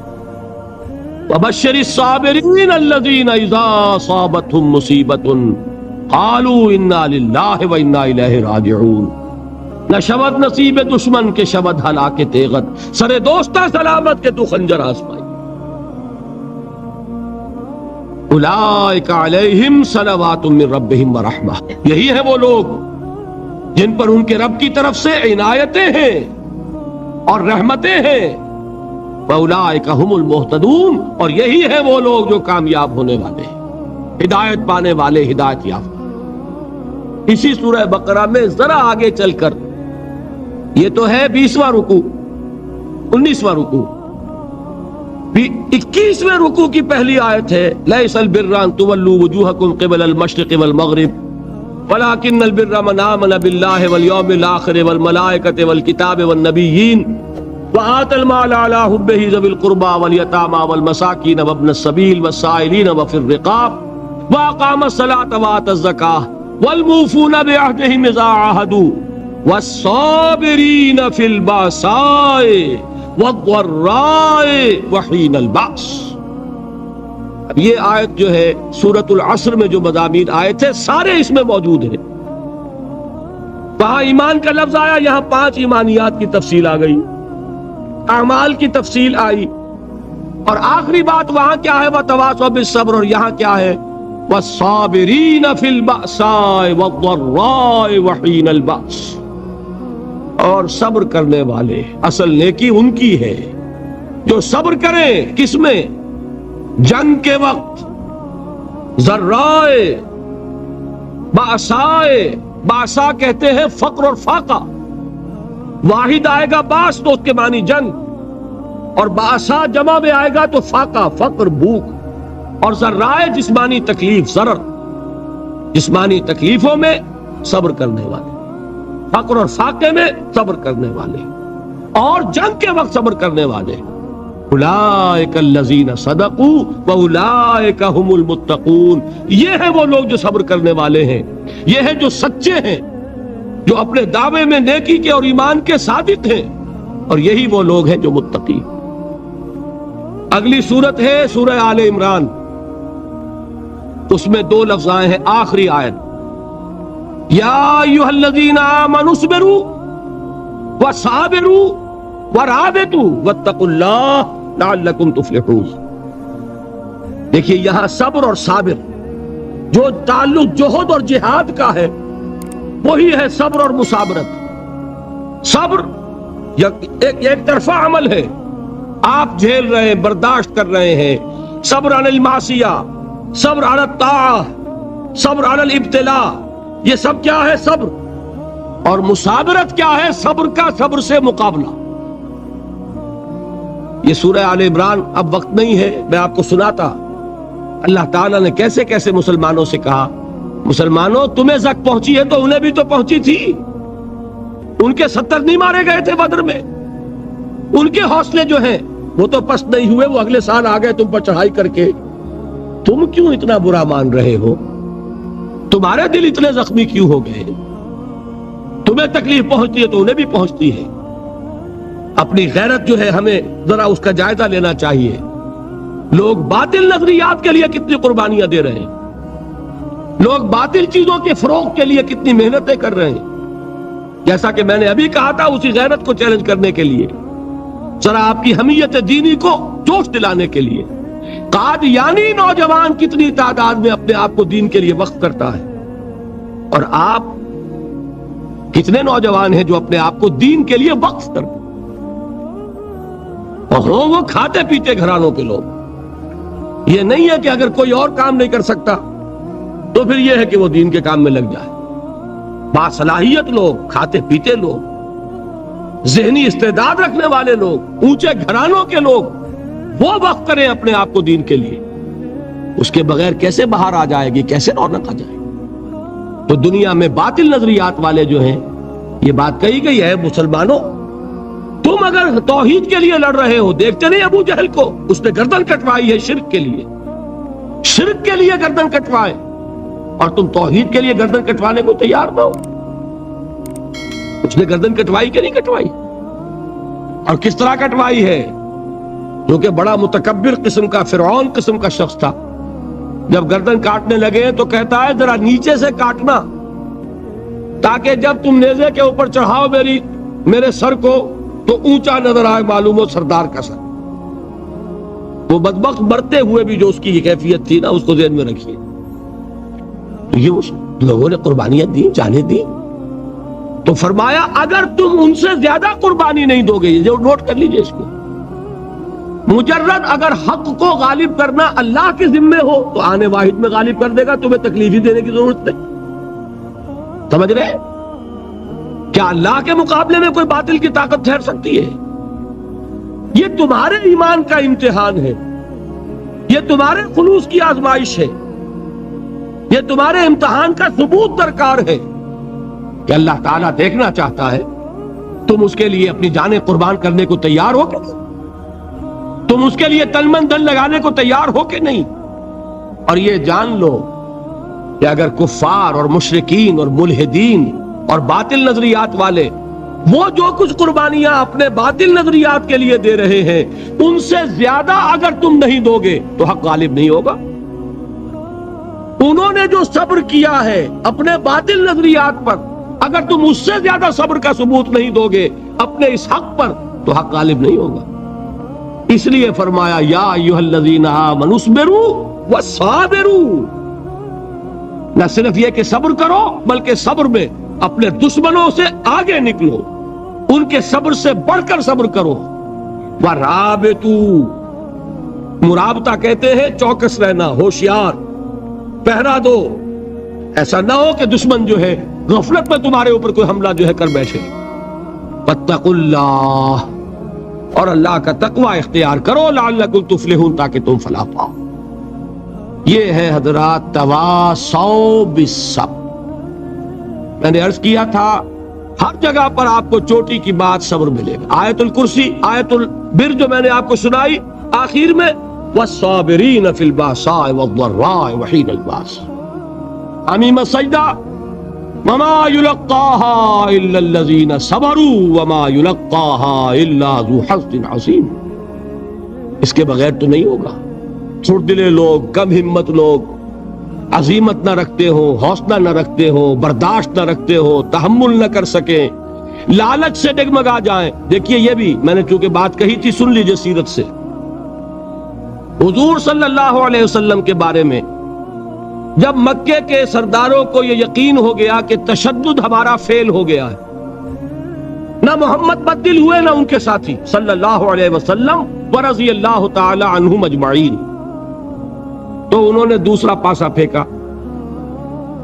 پہلا پاسا کیا تھا؟ استہزاء، تمسخر، مذاق، ڈیمورلائز کرو، نروس بریک ڈاؤن کرو، ان کا بیٹھ جائیں گے پتاشے کی طرح. معلوم ہوا نہیں، یہ تو کھڑے رہے. تو دوسرا وار، مارو، ستاؤ، تکلیفیں دو، بھوکا مارو، دہکتے ہوئے انگاروں پر لٹاؤ، ان کو ہلاک کرو. معلوم ہوا یہ حربہ بھی ناکام ہو گیا.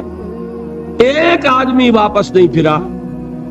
ایک شخص کو بھی ہم اپنے اس تمام پرسیکیوشن سے نہ توحید سے ہٹا سکے، نہ محمد سے برگشتہ کر سکے صلی اللہ علیہ وسلم.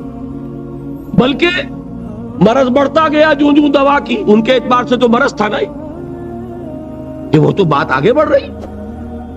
ہم نے جتنا دبایا، وہ جو کہا ہے کہ اتنا ہی یہ ابھرے گا جتنا کہ دبا دیں گے، تو ہمارا دباؤ جو ہے وہ ناکام ہو گیا. تو تیسرا بار آیا تھا. وہ کیا تھا؟ سفارت آئی ابو طالب کے پاس.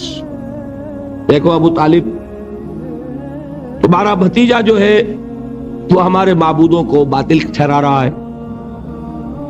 ہم تنگ آ چکے ہیں. اگر تو اسے بادشاہت چاہیے، اگرچہ ہم کسی بادشاہت کے عادی نہیں ہیں، لیکن ہم اسے اپنا بادشاہ بھی مان لیں. اگر اسے دولت چاہیے، وہ اشارہ کرے، ہم سیم و زر کے انبار اس کے قدموں میں لگا دیں. اور کہیں نکاح کرنا چاہے، اشارہ کر دے، جس اونچے سے اونچے گھرانے میں وہ چاہے گا قریش کے، ہم اس کی شادی کر دیں. تینوں ہی لالچ ہے نا دنیا میں. ویسے تو زر، زن، زمین، آپ کے ہاں یہ تین زے مشہور ہیں. زر، زن، زمین. زمین کو اقتدار سمجھ لیجئے، قوت سمجھ لیجئے، دبدبہ سمجھ لیجئے. زن، زر اور حکومت، تینوں پیشکشیں انہوں نے کی. دیکھیے، یہ ہوتے ہیں مرحلے تحریکوں کے لیے بہت ہی نازک. نبی کے لیے تو خیر کوئی امکان نہیں تھا. غیر نبی ہو تو سوچے گا نا، یہ بادشاہ بنا رہے ہیں، بادشاہ بنو، اس وقت تھوڑا سا کمپرومائز کر لو، پھر ہاتھ میں قوت آ جائے گی تو پھر سب ٹھیک کر لیں گے. اگرچہ کبھی ٹھیک نہیں ہوتا، وہ ٹھیک ہوتا ہے اسی پروسیس سے جو محمد الرسول اللہ نے اختیار کیا. یہ تمام ٹیمپٹیشنز ہوتی ہیں، راستے سے بھٹکانے کی کوشش، کہ دباؤ سے نہیں مانے تو یہ لالچ جو ہے یہ انہیں ہٹائے. کیا جواب تھا حضور کا صلی اللہ علیہ وسلم؟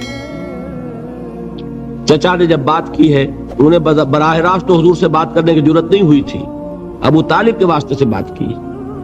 چچا نے جب بات کی ہے آ کر، حضور نے فرمایا، چچا جان اگر وہ میرے داہنے ہاتھ میں سورج اور بائیں میں چاند رکھ دے تب بھی میں یہ کام نہیں چھوڑ سکتا. تو عزیمت میں نے کہا تھا، صبر کیا ہے؟ اپنے طے کردہ راستے پر بڑھتے چلے جانا، نہ کسی ٹیمپٹیشن سے، نہ کسی پریشر سے، نہ کسی تکلیف سے، نہ کسی ایذا سے، نہ کسی استہزاء سے، کسی سے بھی متاثر ہوئے بغیر اپنی منزل کی طرف پیش قدمی کیے چلے جانا. یہ ہے صبر. یہ صبر کی آخری منزل. اور انقلابی صبر جو ہے اس میں ایک مرحلہ آتا ہے پیسیو ریزسٹنس، ایک آتا ہے ایکٹیو ریزسٹنس. ایک میں صبر محض ہے، جھیلو، برداشت کرو، کوئی ریٹیلیشن نہیں.